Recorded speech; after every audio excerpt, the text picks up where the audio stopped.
উফ, আর বলবেন না, অনেকক্ষণ ধরে লিফটের জন্য দাঁড়িয়ে আছি, কিন্তু কেউ লিফট দিচ্ছে না, তাই বাধ্য হয়ে ওভাবে দাঁড়ালাম। By the way, thanks lift দেওয়ার জন্য। নামো আমার গাড়ি থেকে। আমি কাউকে লিফট দিতে পারবো না, নামো আমার কার থেকে। প্লিজ এরকম করবেন না। আসলে আমি অনেক বড় বিপদে পড়েছি। বাসা থেকে না বলে বন্ধুদের সাথে সিলেটে চা বাগান দেখতে এসেছিলাম। ভেবেছিলাম কিছুদিনের জন্য হলেও পাপার ওই সিকিউরিটি সেলফ ডিফেন্স থেকে মুক্তি পাবো, কিন্তু এখানে এসেই ফেসে গেছি। বাস মিস হয়ে গেছে, বন্ধুরা সবাই আমাকে ছেড়ে চলে গেছে। ভাবলাম পরের বাসে করে ঢাকা যাব, তাই বাস স্ট্যান্ডে বসেছিলাম, কিন্তু কোথা থেকে এসে বদমাইশ চোর আমার পার্স ব্যাগ সব চুরি করে নিয়ে চলে গেল।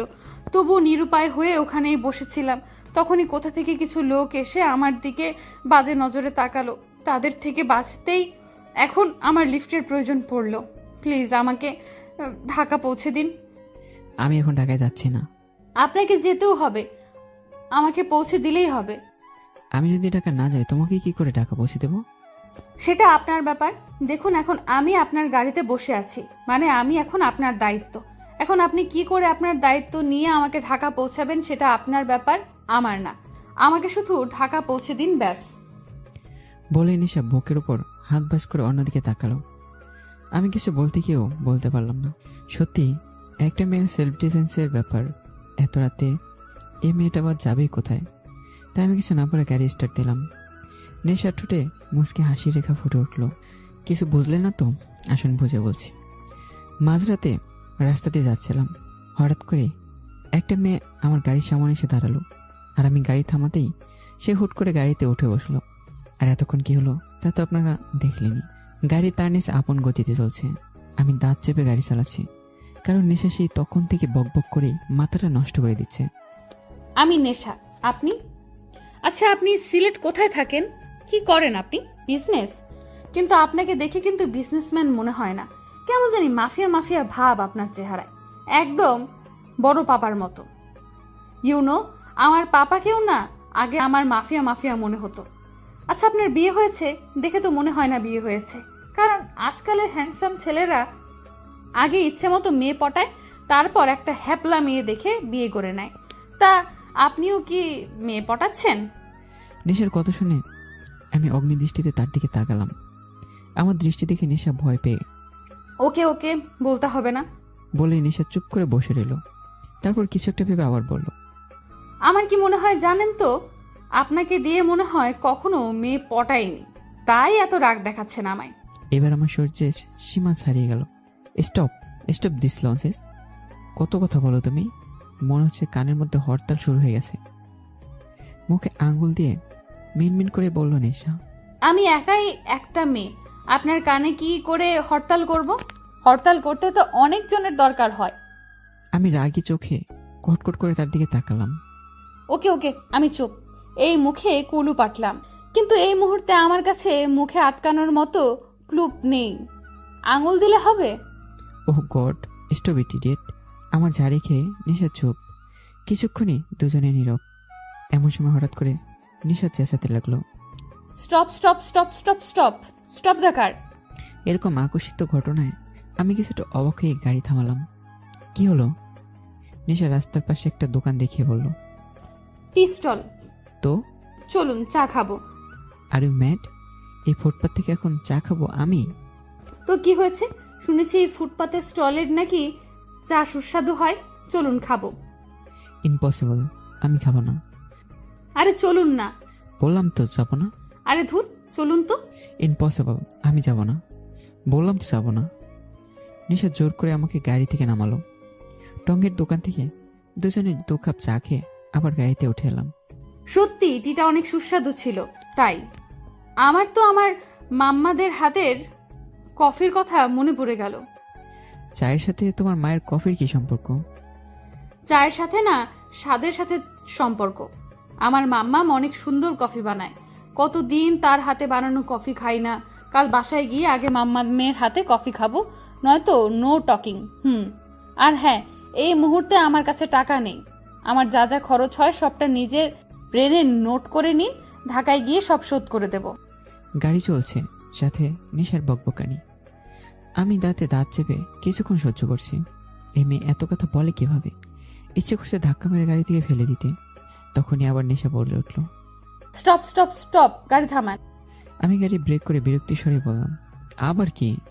আইসক্রিম, আইসক্রিম খাবো। হোয়াট? তুমি কি ছোট বাচ্চা যে এখন আইসক্রিম খাওয়ার জন্য বায়না ধরছো? তো আমি ছোটই তো, আমার মধ্যে বড় হওয়ার কি দেখলেন?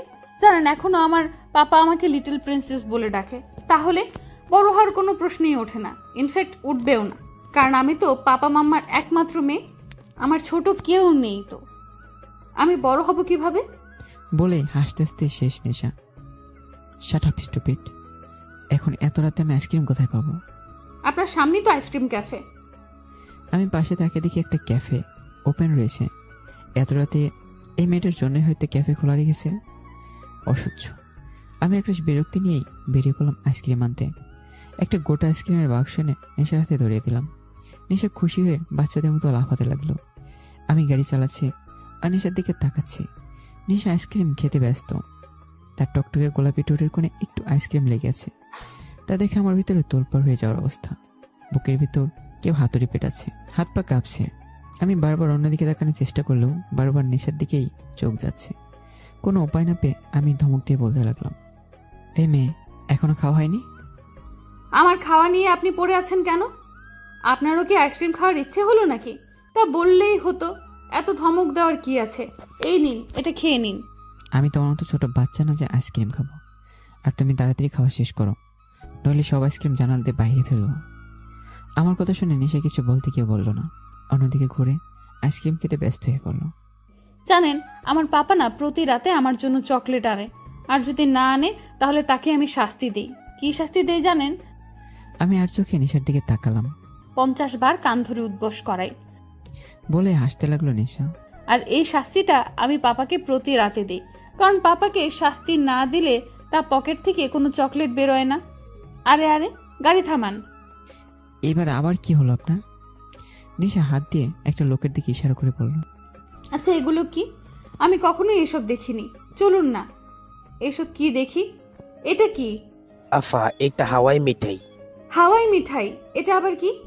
আর মিঠাই তো এখানে, হাওয়াইটা আবার কোথায়? যে আফা, এটাই হাওয়াই মিঠাই। মিঠাই মুখে দিলেই হাওয়া হয়ে যায়। যে আফা, এই মিঠাইটাই খাবেন। যে আফা, এই জন্যই তো এর নাম হাওয়াই মিঠাই। মিঠাই যদি মুখে দিলেই হাওয়া হয়ে যায় তো আমি আর মিঠাই খাবো শুনি? কিন্তু খাবো কি করে? মিঠাই তো মুখে দিলেই হাওয়া হয়ে যায়। উদ্ভট তো, যেই মিঠাই মুখে দিলেই হাওয়া হয়ে যায় সে মিঠাই হলো কেমনে? যে আফা। তাদের দুজনকে থামিয়ে আমি বললাম, একটা দেন।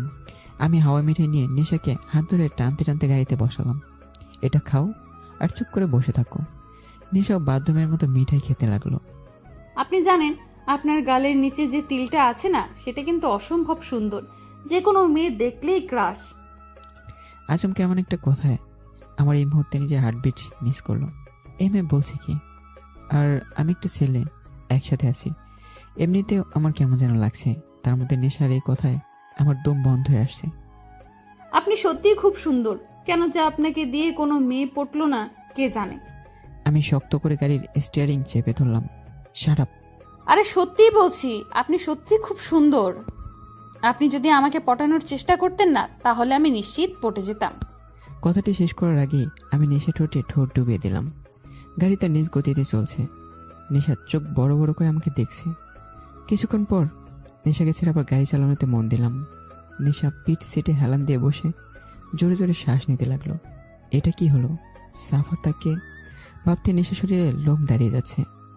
প্রায় অনেকক্ষণ হলো নেশা টু শব্দটিও করছে না। এখন আমার কেমন যেন ফাঁকা ফাঁকা মনে হচ্ছে, যেন এই কিছু সময়ের জন্য নেশার অভ্যাস হয়ে গেছে। আমি ধীরে ধীরে নেশার দিকে তাকাতেই দেখি সে সিটে হেলান দিয়ে ঘুমিয়ে পড়েছে। ল্যাম্পপোস্টের আলোয় নেশার চেহারা একদম মায়া ধরা দিয়েছে, যেটা দেখা লোভ সামলাতে পারলাম। গাড়ি থামে এক দৃষ্টিতে নেশার দিকে তাকিয়ে রইলাম। কি মায়া এই মুখ! ঘুমন্ত অবস্থিত নেশাকে সদ্য ফোটা পদ্ম ফুলের কলি মনে হচ্ছে। নেশাকে দেখে আমার মধ্যে এক নেশা কাজ করছে, কিন্তু পরক্ষণে নিজেকে সামলে অন্যদিকে তাকালাম। কি ভাবছে এসব? একটা ঘুমন্ত মেয়েকে এভাবে দেখা? আমি নিজেকে নানাভাবে শাসিয়ে নিজের ব্লাজারটা খুলে নেশার গায়ে জড়িয়ে দিয়ে গাড়ি চালাতে মন দিলাম। সকালের রোদ চোখে পড়তে নেশার ঘুম ভেঙে গেল। চারদিকে মানুষের কোলাহল আর অনেকগুলো বাস দাঁড়িয়ে আছে। ভালোভাবে তাকাতেই দেখি এটা বাস স্ট্যান্ড। পাশে তাকাতেই দেখে আমি তার দিকে অধীর আগ্রহে তাকিয়ে আছি। কারাতের কথা মনে পড়তে নেশা কিছু অস্বস্তি হতে লাগলো। নেশা তাড়াতাড়ি উঠতে গিয়েও দেখে তার গায়ে ব্লেজার। এটা দেখে এটা যে আমার সে খুব ভালো করে বুঝতে পারলো। তাই নিজের কাঁধ থেকে ব্লেজারটা নিয়ে আমার দিকে এগিয়ে দিয়ে সে গাড়ি থেকে নেমে পড়লো। ঢাকায় এসে গেছে। নেশার সাথে আমি নেমে পড়লাম। নেশা চারদিকে তাকাতেই দেখে দুটো লোক বাস থেকে নামছে। তাদের দেখেই নেশার রাগ মাথায় উঠল। এই তো এরাই সেই দুজন যারা কাল আমায় বাজে নজরে দেখেছিল। দাঁড়া, আজ তোদের আমার হাত থেকে নিস্তার নেই, বজ্জাত কোথাকার। বলে যেই না তাদের দিকে এগোচ্ছে তার আগে পরপর দুটো গুলি এসে তাদের বুক ফুটো করে দিল। নেশা হতভঙ্গ হয়ে দাঁড়িয়ে পড়ল। কি হলো এটা? ধীরে ধীরে পিছনে তাকাতেই দেখে আমি গান হাতে দাঁড়িয়ে আছি, আর আমার গান থেকে এখনো ধোয়া বেরোচ্ছে। চারদিকে লোক ছোটাছুটি করতে লাগলো। নেশা অবাক হয়ে আমার কাছে আসলো। এটা কি করলেন? যে আমার নেশার দিকে চোখ তুলে তাকানোর চেষ্টা করবে তার এই অবস্থায় হবে। মানে? মানে এই মাফিয়া খুব করে নিজের জিনিসের যত্ন রাখতে জানে। নেশার মুখ এক হাত হা হয়ে গেল। মাফিয়া? এটা কি করলো নেশা? কয়েকটা লোকের হাত থেকে বাঁচতে একটা মাফিয়ার কাছে সে আশ্রয় নিয়েছিল, এসবই ভাবছিল। আর পুরো রাত সে একটা মাফিয়ার সাথে ছিল। পুরো পৃথিবী নেশা চারদিকে ঘুরছে। পৃথিবীর রং ঝাপসা হয়ে আসছে। ধীরে ধীরে সে লুটিয়ে পড়ল, কিন্তু মাটিতে পড়ার আগে আমি এক হাত দিয়ে তাকে ধরে ফেললাম। মাত্র এইটুকুতেই অজ্ঞান? এটা তো ট্রেলার ছিল, এখনো তো সাফারের নেশার সম্মুখীন হওয়া বাকি। নেশা অন্যদিকে নেশা বাড়ি ফিরেই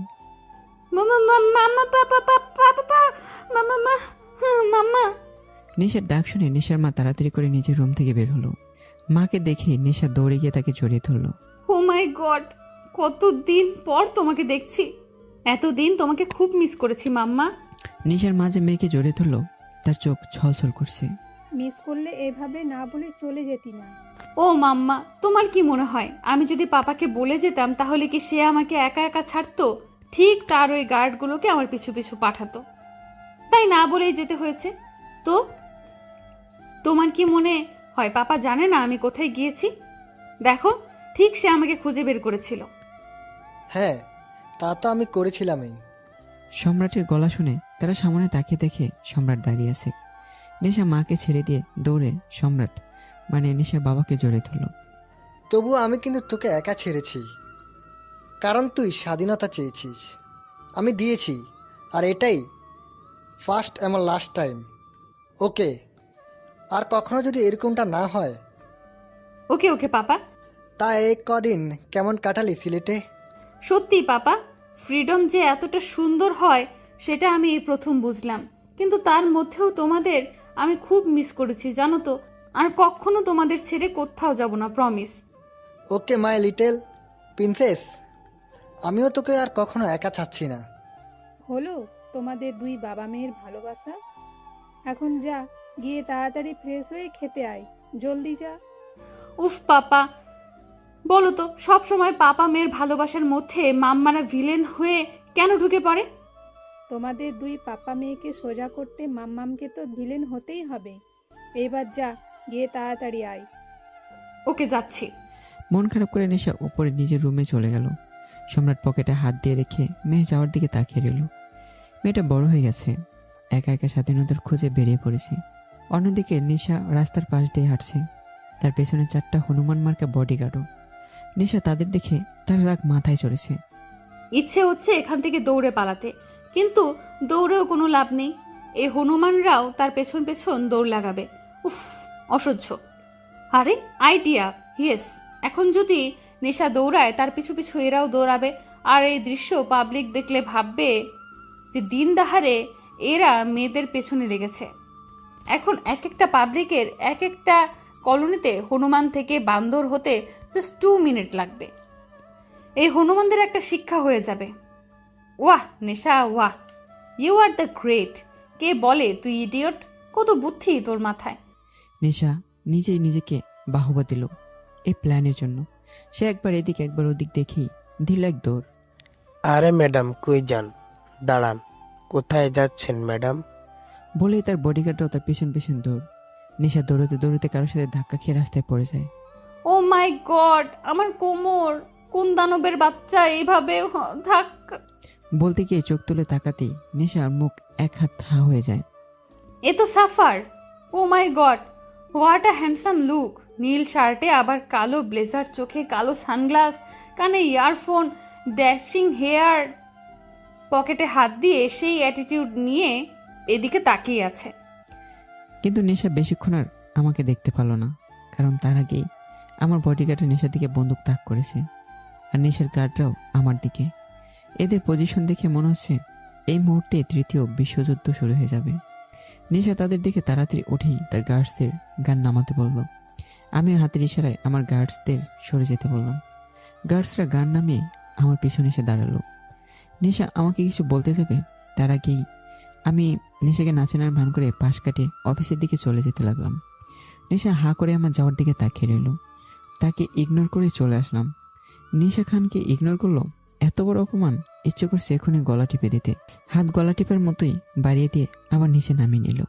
ধুর, এত বড় একটা দানবের গলা ও কি করে টিপবে? ও তো কত ছোট্ট একটা লিটল প্রিন্সেস। এসবই ভাবছিল।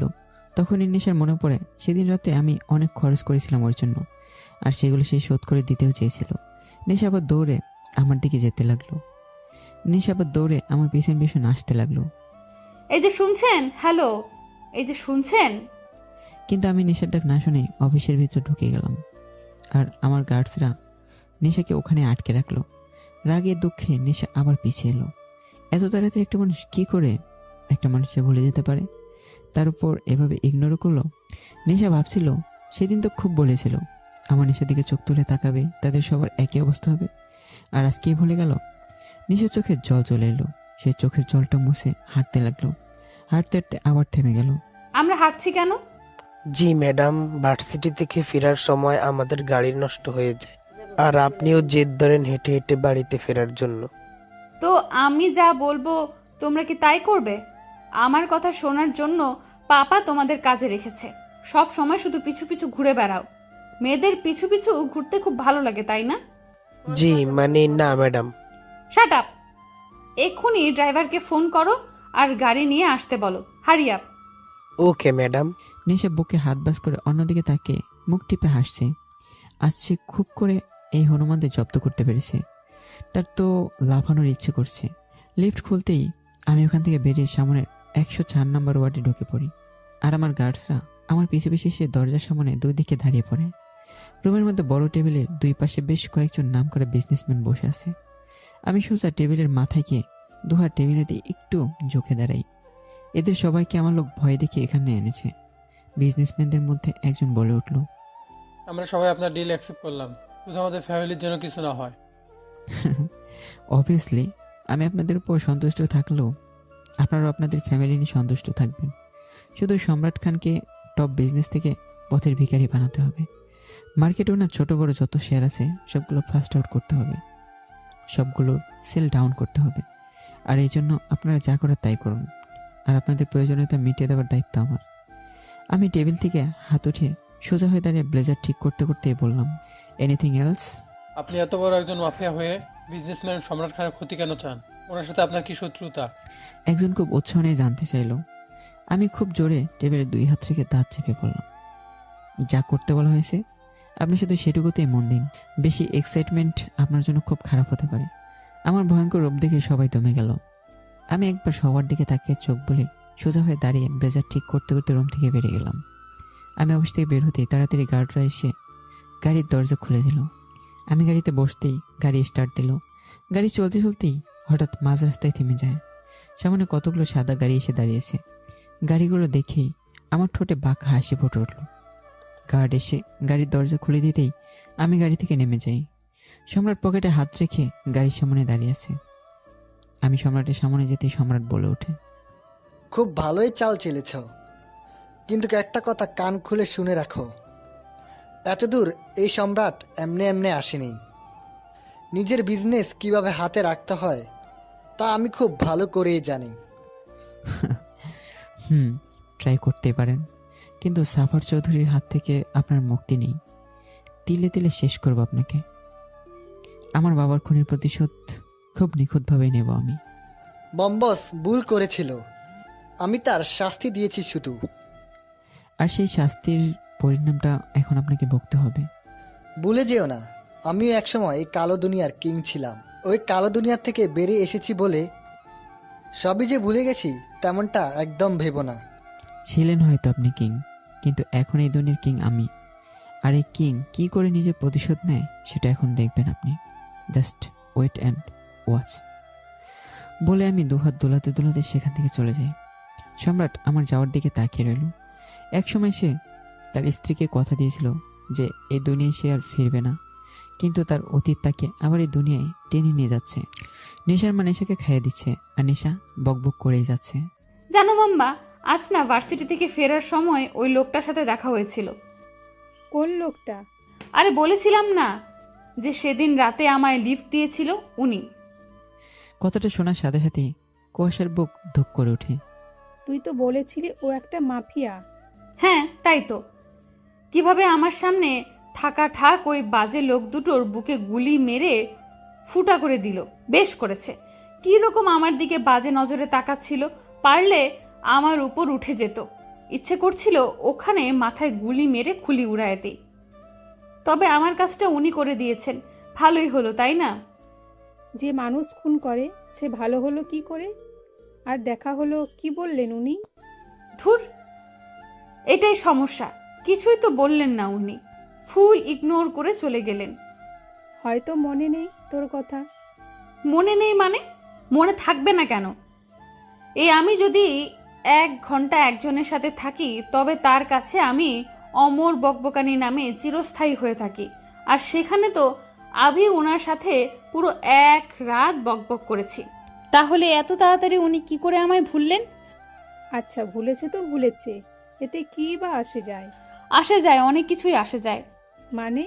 মানে আমি কিছু জানি না, তবে ওনার ইগনোর কেন জানি আমি কিছুতেই মেনে নিতে পারছি না। কথাটা শোনার সাথে সাথেই নেশার মায়ের বুক ধুক করে ওঠে। কি বলছে নেশা? তাহলে নেশা শেষে একজন মাফিয়ার? আর কিছু ভাবার আগেই কোথা থেকে যেন সম্রাট এসে ডাইনিং টেবিলে নেশার পাশে এসে বসে। কি কথা হচ্ছিল শুনি? কিছু না পাপা, তুমি এতক্ষণ কোথায় ছিলে? এই তো এখানে। শ্রো মিসেস খান, শুধু মেয়েকে খাওয়াবেন নাকি নাকি আমাকে একটু ভাগ দিবে?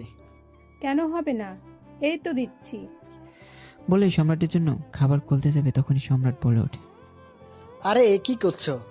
আমি নিজে খাচ্ছি না, আমাকেও খাইয়ে দাও। কি? আপনি কি ছোট বাচ্চা যে আপনাকে খাইয়ে দিতে হবে? ছোট বাচ্চা নয় তো কি হয়েছে? তোমার স্বামী তো।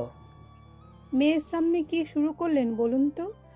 ওমা, প্রিন্সেস আছে তো কি হয়েছে? এটা আমার প্রতি তো তোমার ভালোবাসা। নেশা খিটখিটিয়ে হাসতে লাগলো। আপনি চুপ করবেন? ওকে লিটেস্ট প্রিন্সেস, ক্লোজ ইউর রাইস। তোমার মাম্মাস লজ্জা পাচ্ছে। ওকে।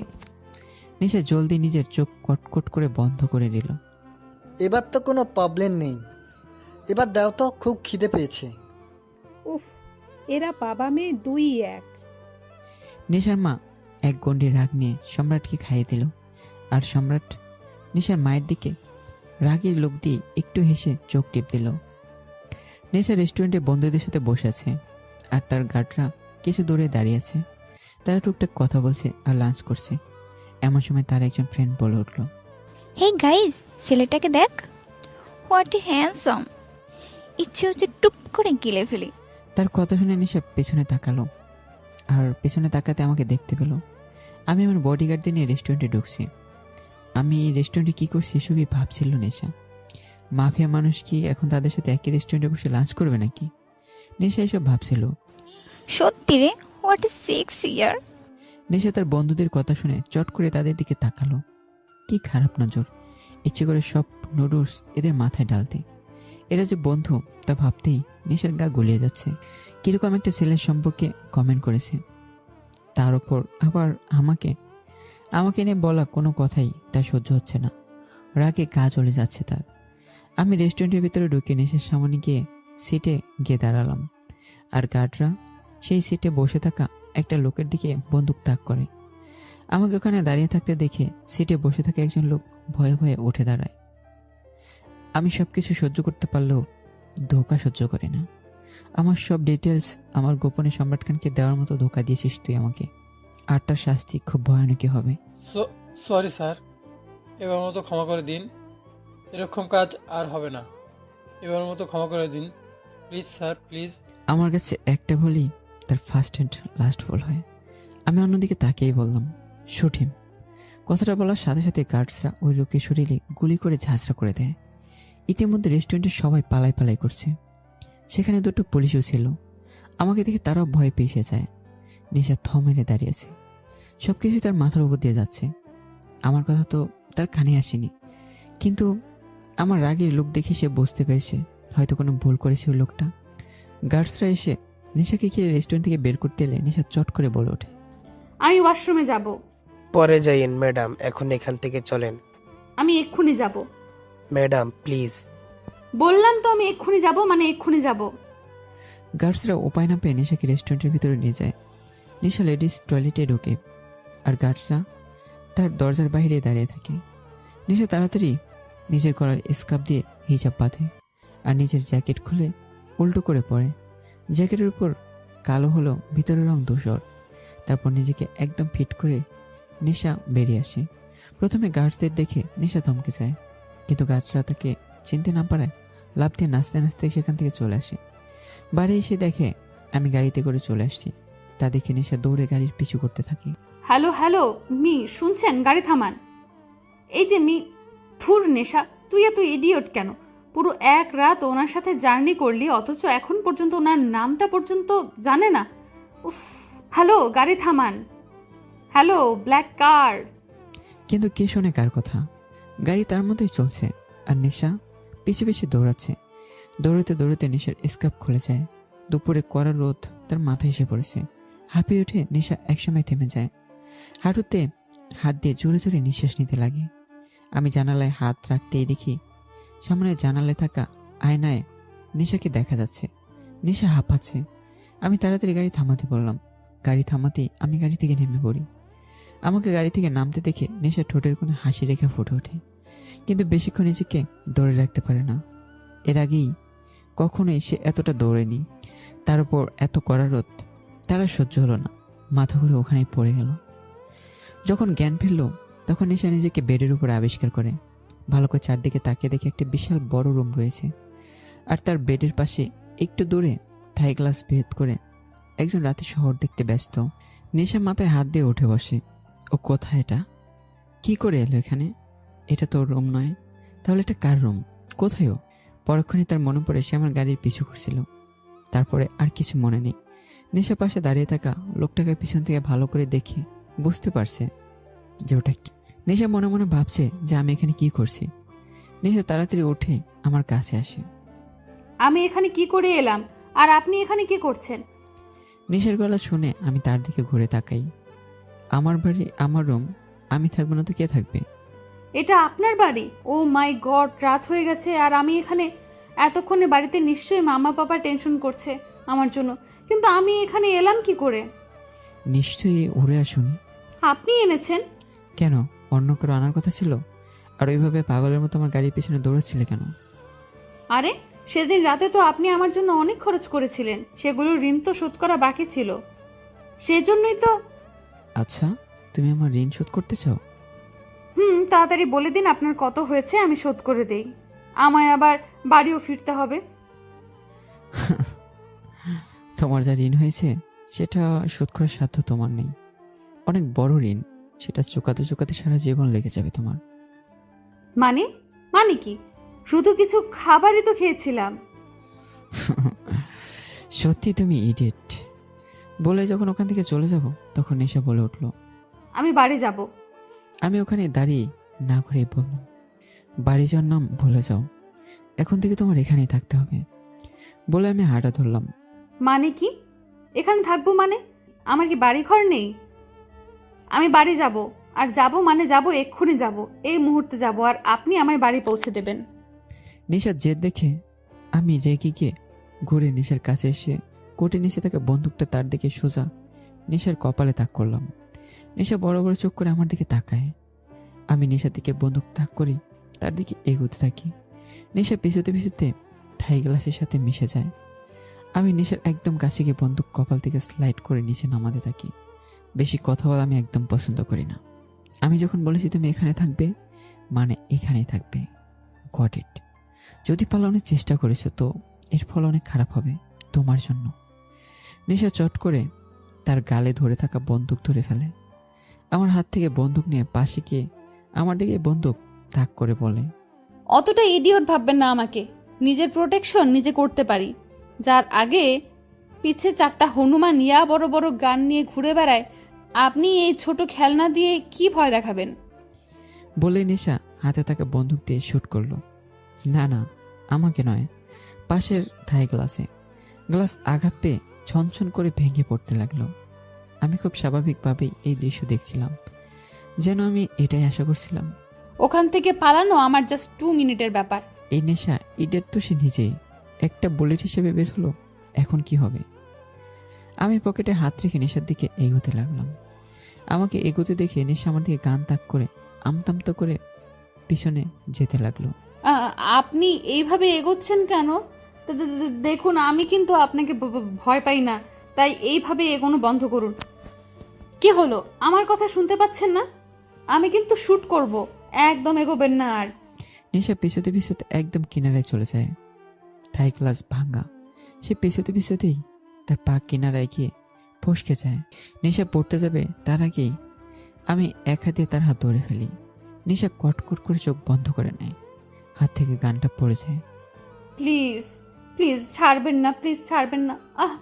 ও god, please save me, please please ছাড়বেন না প্লিজ। আমি ঠিকই ভেবেছিলাম you are a too much idiot. গান তোমার হাতে ছিল আর তুমি আমাকে শুট না করে থাই গ্লাসে করলে এখান থেকে পালানোর জন্য। ওকে, তো আমি তোমাকে হেল্পই করছি। এই দিক দিয়ে তো পালাতে চেয়েছিলে তাই না? তো পালাও দেখি কতটা ব্রেভ তুমি। বলেই হাতটা একটু ছাড় দিলাম। নিচে সঙ্গে সঙ্গে আরেকটা হাত ধরে ফেললো। নো নো, ছাড়বেন না, ধরে থাকুন। আমি তো জাস্ট ঢপ মারছিলাম। আপনি আমার কথা মাইন্ডে নিচ্ছেন কেন? আমি তো ছোট বাচ্চা একটা। এত উঁচু থেকে পড়লে আমার শরীরের হাড্ডিও খুঁজে পাওয়া যাবে না। প্লিজ, আমি এই বয়সে মরতে চাই না। প্লিজ আমাকে ধরে থাকুন, আমার হাত ছাড়বেন না, প্লিজ ধরে থাকুন। নিশার কথা শুনে কি যেন হলো আমার। আমি একদিনে নিশার দিকে তাকিয়ে থাকতে থাকতে বললাম, ছাড়বো না কখনো, এই হাত ছাড়বো না, সারা জীবন আঁকড়ে ধরে থাকবো। আমার কথায় নিশা স্তব্ধ হয়ে গেল। আমার কথাটা শুনে একদম তার বুকে গিয়ে বেঁধল। নিশা আমার চোখের দিকে তাকালো। এই চোখের জন্য হাজারো নেশা। বেশিক্ষণ তাকিয়ে থাকলে যে কেউ মাতাল হয়ে যাবে। এখন যেমন নেশা হচ্ছে, আমি ধীরে ধীরে নেশাকে নিজের দিকে টানতে লাগলাম। নেশাকে সোজা করে দাঁড় করালাম। নেশা একদম আমার কাছে এসে আমার চোখে চোখ রেখে দাঁড়িয়েছে। এরপর এখান থেকে পালাতে চাইলে হাত ধরে রাখবো না, সাথে সাথে ছেড়ে দেব। পারবেন না, তার আগেই আমি ধরে ফেলবো।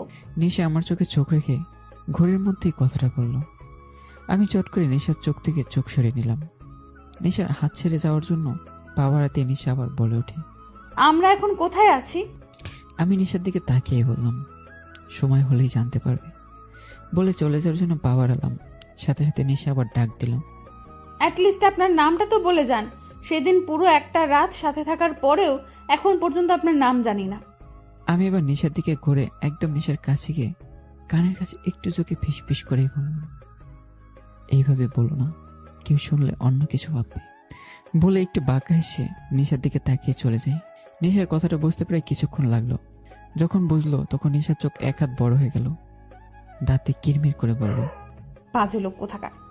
কিন্তু যতই বাজে হোক না কেন, আমার প্রতি নেশার একটা সফট কর্নার তো রয়ে গেছে। মা বাবার থেকে দূরে থাকার কষ্ট হচ্ছে, কিন্তু মনের এক কোণে আমার সাথে থাকা ভালো লাগা সেটাও আছে। সেটা কিডন্যাপ হয়ে হোক আর যাই হোক না কেন। কিন্তু কথা হলো একটা, আমি কি তাকে কিডন্যাপ করলাম? কিন্তু কেন? কিন্তু তার কথা একটাই, আমি যে তাকে কিডন্যাপ করেছি, কিন্তু কেন?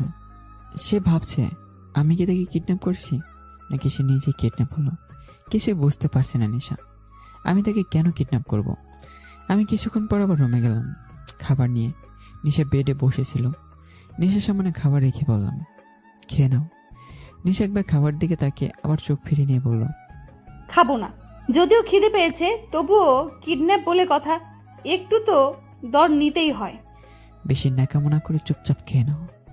বললাম তো খাবো না।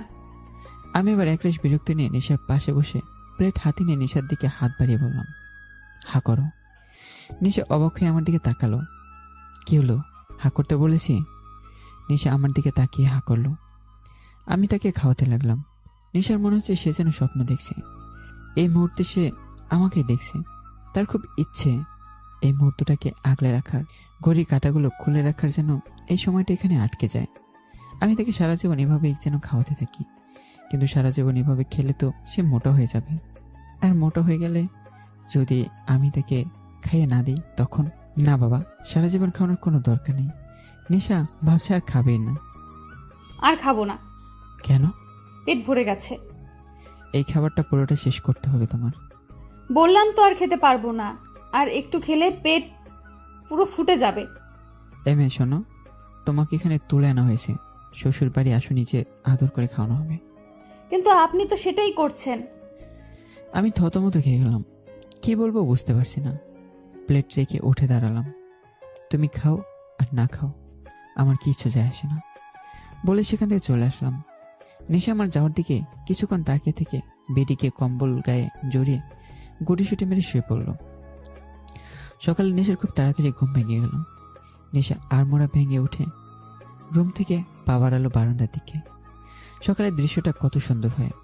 চারদিকে পরিবেশ দেখতে দেখতে নিশা পাশের বারান্দায় চোখ পড়তে দেখে আমি তার দিকে এক নজরে তাকিয়ে আছি। আমাকে দেখে নিশা আটকে উঠল। এলোমেলো চুল, ঘুম ঘুম চেহারা, গায়ে একটা গেঞ্জি মাত্র। নিশার বুক ধুপ করে উঠল। ঘুমটি কোটা মানুষকে যে এতটা সুন্দর লাগে তা নিশার জানা ছিল না। অন্যদিকে আমার যেন নেশার নেশা ধরে যাচ্ছে। এই মেয়ে আমাকে একদিন ঠিক পাগল করেই ছাড়বে। এই মেয়ের প্রত্যেকটা রূপের নেশায় পড়ে যাচ্ছে আমি। সদ্য ঘুম থেকে উঠে নেশাকে দেখে আমার ইচ্ছে করছে এখনই তার কাছে গিয়ে জড়িয়ে ধরে একটু আদর করে দিই। আমার দৃষ্টি নেশাকে দম বন্ধ করে দিচ্ছে। তাইও তাড়াতাড়ি বারান্দা থেকে চলে এলো। রুমে এসে যেন সে দম নিল, আর কিছু না ভেবে সোজা ওয়াশরুমে ঢুকে পড়ল। নেশা বেডের উপর টাওয়াল পরে বসে আছে। ওয়াশরুমে ঢোকার সময় তার মনে ছিল না যে এখানে তার ড্রেস নেই। এখন তার টাওয়াল ছাড়া কিছু পরার নেই তার। নেশা তার ড্রেস ধুয়ে শুকাতে দিয়েছে। শুকাতে ওটা পরবে, কিন্তু ততক্ষণে তাকে এভাবে বসে থাকতে হবে। এমন সময় দরজা খোলা শব্দে নেশা বেড থেকে লাফিয়ে ওঠে, বেডশিট টেনে শরীরে জড়িয়ে নেয়। আমি রুমে ঢুকে নেশার দিকে তাকাতে থমকে যাই। এই মেয়ের আবার কি হলো? এভাবে বেডশিট জড়িয়ে আছে কেন শরীরে? এই মেয়ে পাগল নাকি? এভাবে বেডশিট জড়িয়ে রেখেছে কেন? আমার কথায় নেশার রাগ চরম পর্যায়ে উঠল। সে আমার দিকে এগোতে এগোতে বলল, যখন কিডন্যাপ করতে পারেন না তখন কিডন্যাপ করতে কে বলেছিল শুনি? তুলে এনেছেন অথচ এটা জানেন না যাকে তুলে নিয়ে যাচ্ছি তার জন্য ড্রেসেরও প্রয়োজন হয়। নেশার চড়াগুলো শুনে আমার রাগ বেড়ে যায়। হোয়াট দ্য আপনার কাছেই আর কিছু বলার আগে নেশার পা লেগে বেডশিট পড়ে যায়। নেশা চমকে উঠে নিজেকে আড়াল করতে আমাকে সে জড়িয়ে ধরে। এই পুরো ঘটনায় আমি থ মেরে আছি। আমার বুকের মাঝে থেকে নেশা আমার হার্টবিট শুনতে পাচ্ছে। এই মেয়ে ধীরে ধীরে আমার নেশা পরিণত হচ্ছে। আর সেই মেয়ে শুধু একটা টাওয়াল পরেই তাকে জড়িয়ে আছে। এই মুহূর্তে নিজেকে সামলানোটা সব থেকে বড় কঠিন। আমি যেন ভেতর থেকে এলোমেলো হয়ে যাচ্ছি। আমি কোনো মধ্যে নিজেকে সামলে বললাম, ইডিয়েট, তুমি আমাকে না জড়িয়ে চুপচাপ ওয়াশরুমে গিয়ে বসে থাকো। আর যতক্ষণ পর্যন্ত না আমি ডাকি ততক্ষণ পর্যন্ত ওয়াশরুম থেকে বেরোবে না। নেশা আমার বুক থেকে মাথা উঠে বলে, কেন ওয়াশরুমে কেন? নেশার কথা শুনে আমি নেশার কোমর জড়িয়ে তাকে নিজের আরো কাছে টেনে এনে বললাম, কারণ আমি চাই না তোমাকে এইভাবে আমি ছাড়া অন্য কেউ দেখুক। আমার কথায় যেন এক নেশা আছে, আর সেই নেশায় নেশা ডুবে যাচ্ছে। আমার নেশাগ্রস্ত চোখ থেকে যেন নেশার চোখই সরানোর দায় হয়ে গেছে। নেশা আমার চোখে চোখ রেখে মৃদু স্বরে বলল, ছাড়ুন আমাকে। আমি এখনো তার দিকে একইভাবে তাকিয়ে আছি। তা দেখে নেশা আবার বলল, কি হলো? বললাম তো ছাড়ুন। এবার আমি নেশার দিকে একটু চোখে ফিসফিসিয়ে বললাম, কিডন্যাপ হয়েছে বলে কি এখন পাগল হয়ে গেলে? আমার কথা শুনে নেশা ভুরুকুচকে তাকালো। তারপর আমার চোখ থেকে চোখ সরিয়ে নিজের হাতের দিকে তাকাতেই নিজের লজ্জায় পড়ে গেল। সে নিজে আমার বুকের শার্ট খামচে ধরে রেখেছে। তাড়াতাড়ি আমাকে ছেড়ে দিয়ে দৌড়ে দাঁড়ালো। আমি নেশার দিকে তাকে একটু বাঁকা এসে রুম থেকে চলে যাই। আর নেশা তাড়াতাড়ি ওয়াশরুমে ঢুকে পড়ল। এই বাড়িতে আনাচে কানাচে কতগুলো গার্ডস আছে। হুট করেই যদি একজন রুমে ঢুকে পড়ে তো কেলেঙ্কারি হয়ে যাবে। আমি শপিং মলের মাঝখানে দাঁড়িয়ে আছি। কিছুক্ষণের মধ্যে আমার গার্ডরা মল পুরো ফাঁকা করে দেয়। দোকানদাররা সবাই ভয়ে সব ড্রেস বের করে দেখাচ্ছে, কিন্তু আমি বুঝতে পারছি না কোনটা কিনবো, কোনটা পরলে নেশা সব থেকে বেশি সুন্দর লাগবে। আমার মধ্যে নেশা যে ড্রেস পরুক না কেন, সেই ড্রেসই সুন্দর হয়ে ওঠে। তাই আমি সামনে থেকে সব ড্রেসই প্যাক করে দিতে বললাম। গার্ডরা কাপড়ের ব্যাগ নিয়ে যেতে লাগলো। আমি মল থেকে বেরোবো এমন সময় আমার চোখ গেল একটা লাল শাড়ির দিকে। পুরো শাড়ি লাল রঙের। এই শাড়িতে নেশাকে কল্পনা করতেই আমার এক অন্যরকম অনুভূতি কাজ করছে। আমি এই শাড়িটাও নিয়ে নিলাম। আমি রুমে এসে দেখি রুমে কেউ নেই। এই মেয়ে সত্যি সত্যি এতক্ষণ ধরে ওয়াশরুমে ঢুকে আছে। গার্ডরা এসে সব প্যাকেটগুলো রুমে রেখে গেল। আমি গিয়ে ওয়াশরুমের দরজা নক করলাম। নেশা, নেশা। ভেতর থেকে নেশা বলে উঠল, এতক্ষণে আপনার ডাকার সময় হলো? সেই কখন থেকে ওয়াশরুমে ঢুকে আছি, আমার কি খিদে দিতে পায় না নাকি? ইডিয়েট, কথা না বলে বেরিয়ে এসো। আমি অতটাও ইডিয়ট নই যে এই অবস্থায় বেরিয়ে পড়ব। রুমে আমার ড্রেস শুকোতে দেওয়া আছে, সেটা আমাকে এনে দিন। হোয়াট দা, আমাকে কি তোমার সার্ভেন্ট বলে মনে হয়? জি না, একজন কিডন্যাপার যে কিনা ভালো মতো কিডন্যাপও করতে পারে না। Shut up. No, shut up. আপনি রুম থেকে বেরোন, আমি আমার ড্রেস নেব। তুমি আমার রুম থেকে আমাকে বেরোতে বলছো? আপনি আমাকে ইডিয়ট বললেন, এখন তো দেখছি আপনি নিজে একটা ইডিয়ট। এটা আপনার নয়, আমার রুম। ওকে? ইডিয়েট, এই পুরো বাড়িটাই আমার। বাড়িতে থাকা প্রত্যেকটা রুম আর রুমের মধ্যে থাকা প্রত্যেকটা জিনিস আমার। আর ওই ওয়াশরুমের ভেতরে থাকা তুমিও। বলতে গিয়েই থেমে যাই। আর কিছু একটা ভেবে বললাম, আমি বেরিয়ে যাচ্ছি, তাড়াতাড়ি চেঞ্জ করে নিও। বলে আমি রুম থেকে বেরিয়ে গেলাম। আর নিশার সাথে সাথে ওয়াশরুম থেকে বেরিয়ে এলো। বেডের উপর চোখ পড়তেই তার চোখ প্রায় চরক গাছে। পুরো বেডে কতগুলো ব্যাগ দিয়ে ভর্তি। নিশা গিয়ে ব্যাগ খুলে দেখে প্রত্যেকটা ব্যাগে বিভিন্ন ধরনের ড্রেস আর তার প্রয়োজনে অনেক জিনিসই আছে। দেখে মনে হয় এই জিনিসগুলো কেউ কিডন্যাপ করে এনেছে, কিন্তু নিশা বুঝতে পারছে না আসলে কি সে কিডন্যাপ হয়েছে। কিডন্যাপ হলে কি মানুষকে এতটা আরামে রাখা হয়? তার জন্য পুরো দোকান কিনে ফেলেছে মনে হয়। আচ্ছা, আমি এসব কেন করছি? কেন তাকে এখানে এভাবে আটকে রেখেছি? আর তার জন্য এসব বা কেনই করছি? তাহলে কি আমি তাকে দূর এসবই ভাবছিল নেশা। পাগল হয়ে গেল না তো? আমার মতো একটা মাফিয়া তার মতো ইডিয়েটকে কেন? ওহ, আর ভাববে না, নয়তো পাগল হয়ে যাবে নেশা। নেশা তাড়াতাড়ি একটা গাউন নিয়ে চেঞ্জিং রুমে চলে গেল। রাস্তায় আমার গাড়ির সামনে সম্রাটের গাড়ি দাঁড় করালো। আমি আর সম্রাট দুজনেই মুখোমুখি। সম্রাট চুপসে গেছে। মেয়ের চিন্তা তাকে করে করে খাচ্ছে। কোথায় আছে, কি করছে কিছু জানতে পারছে না। অন্য কোনো দিন সম্রাট মাত্র কয়েক ঘন্টায় নেশার লোকেশন বের করে ফেলতো, কিন্তু এবার তার কোনো চিহ্ন নেই। আজ খুব অসহায় লাগছে নিজেকে। তার মধ্যে আমি তার চারদিকে ঘিরে আছি। যে কোনো সময় যে কোনো কিছু করে ফেলতে পারি। আমাকে সে খুব ভালো করেই চেনে। একবার যখন বলেছি আমি তাকে ধ্বংস করব, তোর শেষ পর্যন্ত আমি হাল ছাড়ব না। আর আমার নেটওয়ার্ক তো অনেক বড়। সম্রাট দুদিকেই ফেসে গেছে। একদিকে মেয়ের শোক, অন্যদিকে আমার হুমকি। তাকে দুমড়ে মুচড়ে দিচ্ছে, কিন্তু অত সহজেও সে ভেঙে পড়বে না। তার এখন প্রয়োজন সবকিছু ছেড়ে তার মেয়েকে খোঁজা। শত্রু তোর কম নেই, সবাই ওত পেতে রয়েছে। মেয়ে নিখোঁজটা বুঝি খুব বেশি ভাবাচ্ছে আপনাকে? সম্রাট চট করে আমার দিকে তাকালো। তুমি কি করে জানলে আমার মেয়ে নিখোঁজ? ওহ কামন, বয়স হয়েছে আপনার, তাই হয়তো ভুলে। এই শহরে কিং আমি, আমার থেকে কোনো খবরই আড়াল হয় না। আপনাকে দেখেই বোঝা যাচ্ছে আপনি খুব বেশি ভেঙে পড়েছেন। আমাকে এতটা দুর্বল ভেবো না সাফার। নিজের মেয়েকে কিভাবে সেভ করা যায় তা আমি খুব ভালো করে জানি। ইয়া, বলিনি আমি all the best for your journey? বলেই ওখান থেকে হেসে নিজের সানগ্লাসটা নিয়ে হেলতে দুলতে ওখান থেকে চলে এলাম। সম্রাট আমার যাওয়ার দিকে তাকিয়ে রইল। তার মনে এখন শুধু নেশার কথাই চলছে। কোথায় আছে, কি করছে কিছু বুঝতে পারছে না। আমাকেও তার সুবিধার মনে হচ্ছে না। নিশ্চয়ই আমি তার দুর্বলতার সুযোগ নেব। অন্যদিকে নেশার মাও ভেঙে পড়েছে, তাকেও যে সামলাতে হবে। রাতের বেলা আমি নিজের রুমে ঢুকতে গিয়েও থমকে যাই। নিজের রুম থেকে সরে নেশার রুমে গিয়ে ঢুকলাম, কিন্তু রুমে কোথাও নেশা নেই। তা দেখে আমি একবার চারদিকে ভালোভাবে দেখলাম, কোথাও নেশা নেই। গেল কোথায়? এখান থেকে পালানো তো কোনো পথও নেই। তখনই আমার নজর গেল বারান্দার দিকে। নেশা আকাশের দিকে এক দৃষ্টিতে তাকিয়ে রয়েছে। আমি তার পাশে এসে দাঁড়ালাম। মন খারাপ? মামা পাপার কথা খুব মনে পড়ছে। তারা নিশ্চয়ই খুব টেনশন করছে। প্লিজ একবার তাদের সাথে কথা বলতে দিন না আমাকে। তাদের কথা খুব মনে পড়ছে আমার। ছল ছল চোখে আমার দিকে তাকিয়েই নেশার এই দৃষ্টিতে যেন আমার বুক দুমড়ে মুচড়ে উঠল। যে মেয়ে সারাক্ষণ বকবক করে আর তার চোখে আর জল, তা আমার জন্য, এজন্য আমার সহ্য হচ্ছে না। আমি কিছু না বললে ওখান থেকে চলে যাই। নেশা একটা দীর্ঘ শ্বাস ফেলে চোখের জলটা মুছে নিল। কিছুক্ষণ পর আমি রুমে ঢুকে বিষম খেলাম। এটা কি দেখছি আমি? কিছুক্ষণ আগে যে মেয়ে কাঁদছিল, এখন সেই মেয়ে হাসতে হাসতে গড়াগড়ি খাচ্ছে। এটা কিভাবে পসিবল? নিশা এমনভাবে হাসছে যেন এখনই তার পেট ফেটে যাবে। নিশা বেডের উপর বসে বসে টিভিতে কার্টুন দেখছে আর হেসে হেসে গড়াগড়ি খাচ্ছে। আমি চোখ মুখ কুঁচকে নেশার পাশে গিয়ে বসলাম।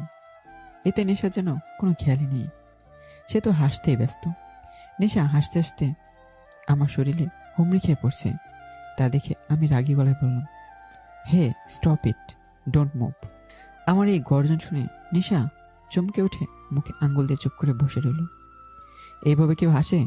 এত বড় হয়ে গেছো, এখনো বাচ্চাদের মতো কার্টুন দেখছো তুমি?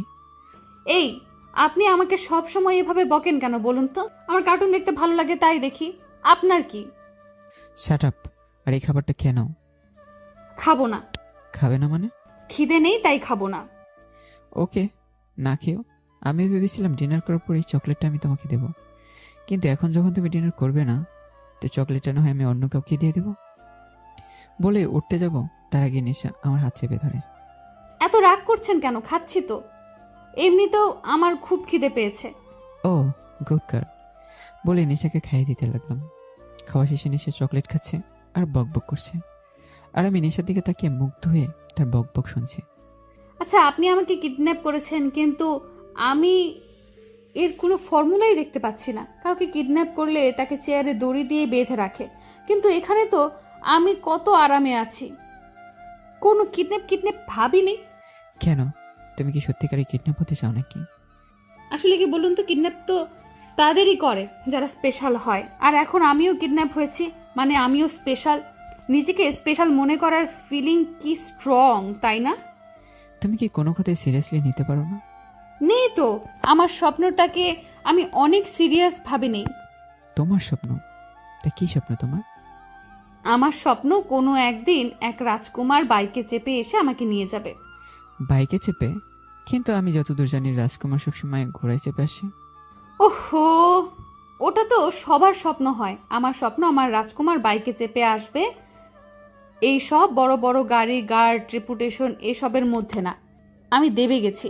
আমি চাই খোলা আকাশে উঠতে, বাইকে বসে পুরো দুনিয়া উপভোগ করতে। নেশার কথা শুনে আমি এক দৃষ্টিতে তার দিকে তাকিয়ে রইলাম। কতটা ইনোসেন্ট একটা, কি রকম একটা মোহে ফেলে দিয়েছে আমাকে। নেশা নামক মোহটা এখন সবসময় আমার চারদিকে জড়িয়ে রয়েছে। এই মেয়ের নেশা গেছে এখন আমার। সত্যি খুব কঠিন জিনিস। না চেয়েও এই নেশায় মাতাল হতে হচ্ছে। নেশা আমাকে এভাবে তাকাতে দেখে ভুরু নাচিয়ে বলল, কি হলো? কি দেখছেন এইভাবে? আমি কিছু না বলে এক হাত নেশার গালে রেখে বুড়ো আঙ্গুল দিয়ে ঠোঁটের কোণে লেগে থাকা চকলেট মুছে দিলাম। নেশা আমার এমন স্পর্শে কেঁপে উঠল। আমার চোখে নেশা তাকে ঘায়াল করেছে। এই নেশায় ডুবে যেতে চাইছে। হঠাৎ করেই আমি নেশাকে কোলে তুলে নিই। নেশা অবাক হয়ে আমার গলা জড়িয়ে ধরল। আমি নেশাকে বেডে ভালো করে শুয়ে দিয়ে গায়ে কম্বল জড়িয়ে দিয়ে মাথায় হাত বুলোতে বুলোতে বললাম, ঘুমিয়ে পড়ো। কিন্তু নেশা এভাবে আমার দিকে তাকিয়ে রইল। তা দেখে আমি নেশার কপালে একটা চুমু এঁকে দিলাম। এতে লজ্জায় নেশা চোখ বুজে ফেলল। আমি বাঁকা এসে সেখান থেকে চলে যাই।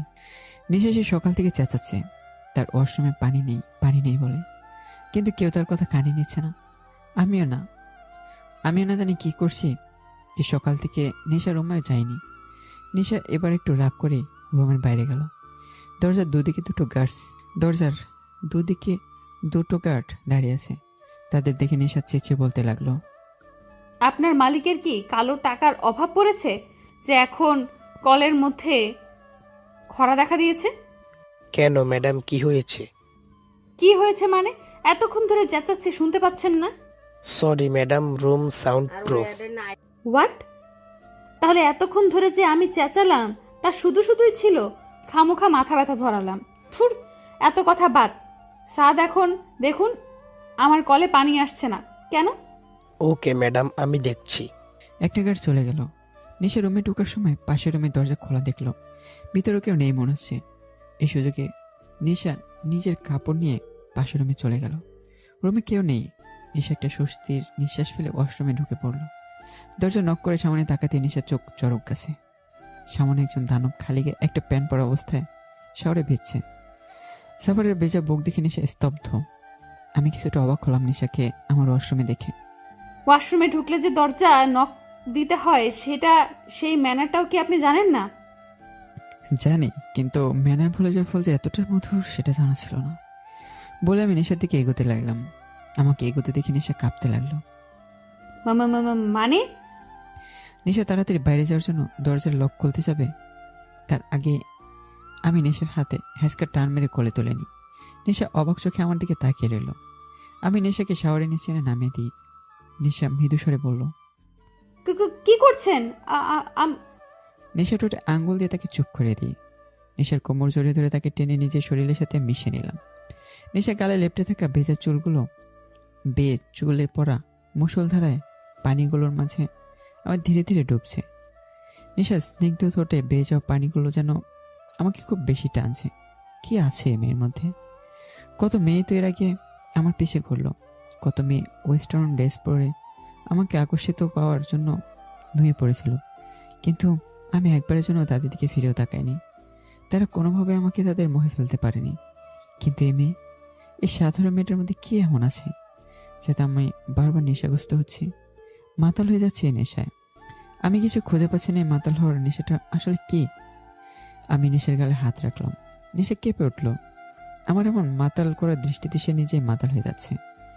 বুকের টিপ টিপ শব্দটা যেন গর্জন করছে। ডুবে যাচ্ছে সে আমার মাঝে। আমি তার হাত ধীরে ধীরে নেশার কানের পেছনে তার চুলের মাঝে ডুবে দিয়ে ধীরে ধীরে স্নিগ্ধ ঠোঁটের দিকে এগোতে লাগলাম। নেশা বুঝতে পারছে না কি হচ্ছে তার সাথে।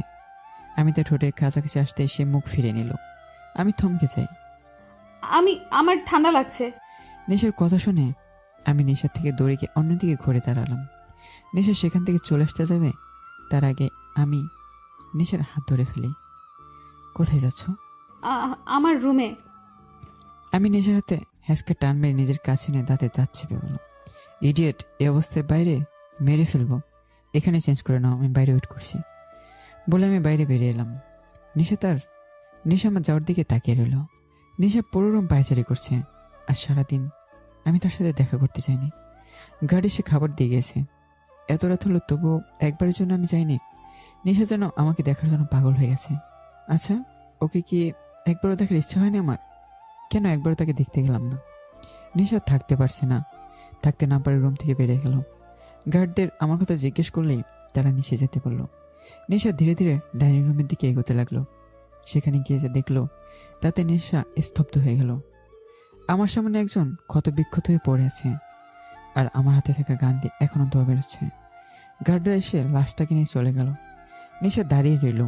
কিছুক্ষণ পর আমি নিজের রুমে যাওয়ার জন্য ওপারে আসতেই নেশাকে দেখে থমকে যাই, কিন্তু কিছু না বলে আবার হেঁটে নিজের রুমে চলে যাই। নেশা আমার পিছু পিছু যেতে লাগলো। কেন এভাবে মানুষ মারেন আপনি? কি শান্তি পান এতে? প্লিজ এসব খুন খারাপা বন্ধ করে দিন। এসব যে ঠিক নয়, এতে জীবনের ঝুঁকি থাকে।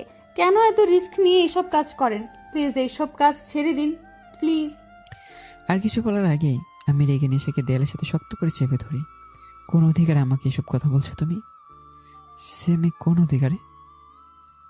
আমার কথা শুনে নেশার চোখ ছলছল করে উঠল। বারবার ব্যথায় কুকড়ে উঠছে সে। সত্যি তো, কোন অধিকারে সে আমাকে এসব কথা বলছে? সে না হয় আমাকে ভালোবাসে, কিন্তু আমি তো তাকে ভালোবাসি না। বাসলে হয়তো এইভাবে অধিকারের কথা বলতাম না। নেশা ঠোঁট কাঁপিয়ে কাঁদতে কাঁদতে বলতে লাগলো, আসলে সরি।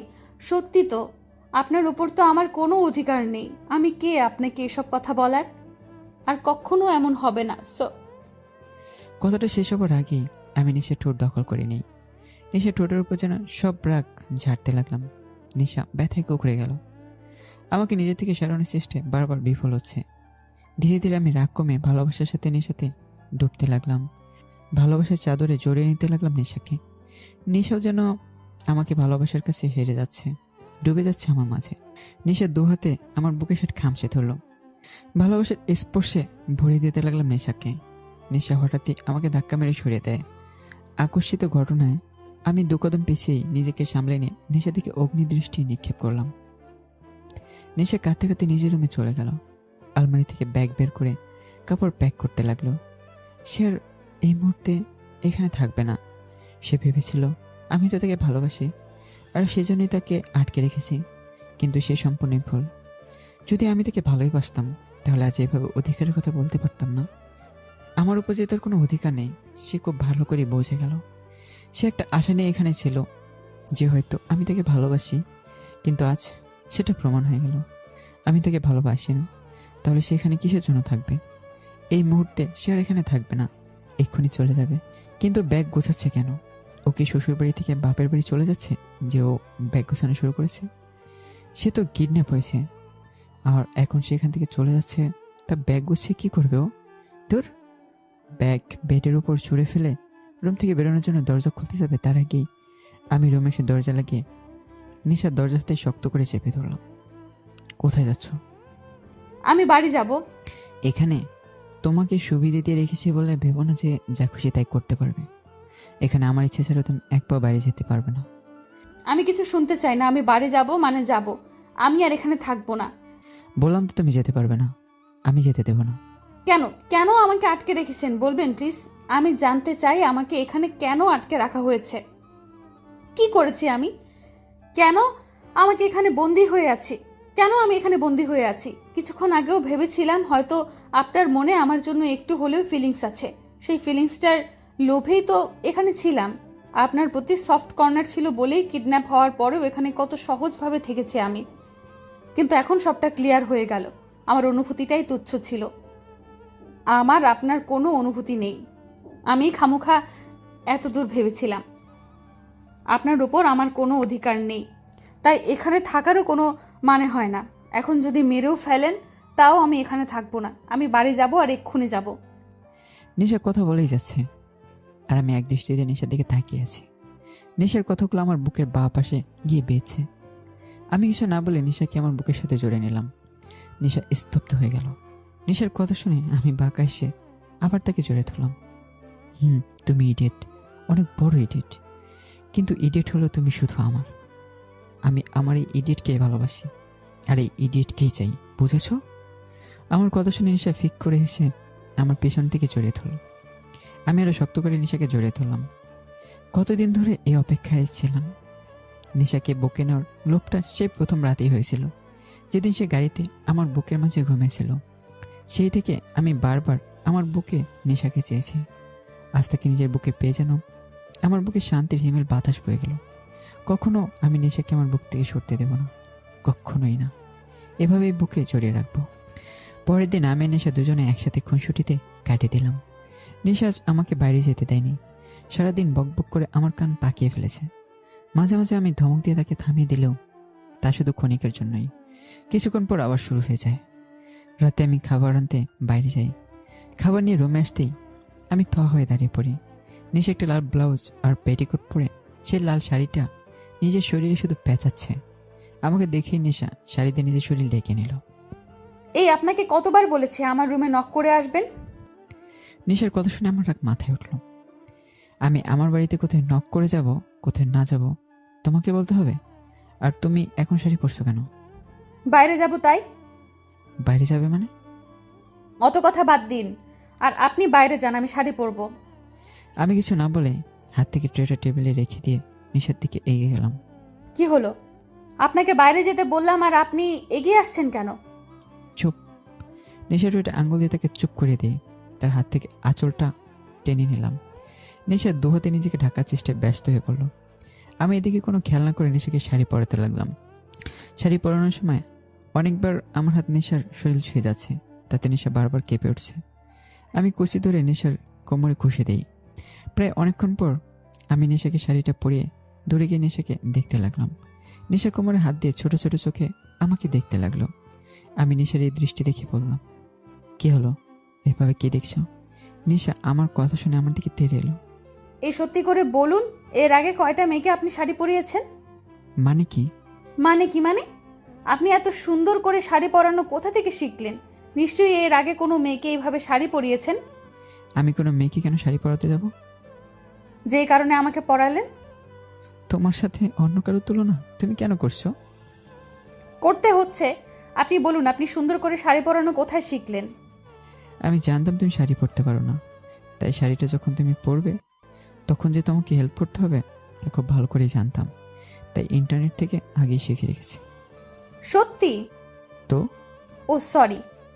আমি এবার রাগি চোখে নেশার দিকে তাকালাম। এই প্রথম আমি কাউকে কৈফিয়ত দিলাম, আর প্রথমবার কাউকে ভয় পেলাম।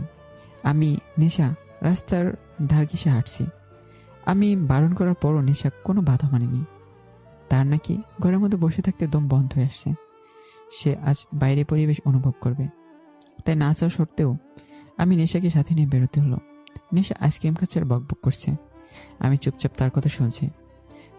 নেশার বকবকানিগুলোর আমি নেশায় পড়ে গেছি। আমি খুব ভালো করেই বুঝে গেছি নেশা ছাড়া আমি আর কিচ্ছু নই। নেশাই আমার সব কিছু। নেশাকে ছাড়া আমি এক মুহূর্ত থাকতে পারবো না। নেশার নিঃশ্বাসের শব্দ না শুনলে আমার শ্বাস নেওয়াই কঠিন হয়ে পড়ে। মারাত্মকভাবে নেশায় পড়ে গেছি। এই নেশা থেকে বেরোনো আমার সাধ্য নেই, আর আমি কখনোই নেশা থেকে বেরোতেও চাই না।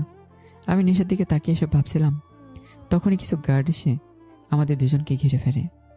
আমি নেশা অবাক হয়ে সেই গার্ডদের দিকে তাকিয়ে আছি। আমি তাদের দেখি দাঁতে দাঁত চেপে হাত শক্ত করে নেশার হাত ধরলাম, যেন ছেড়ে দিলে নেশা আমার থেকে হারিয়ে যাবে। তখন আমাদের সামনে এসে দাঁড়ালো সম্রাট, মানে নেশার বাবা।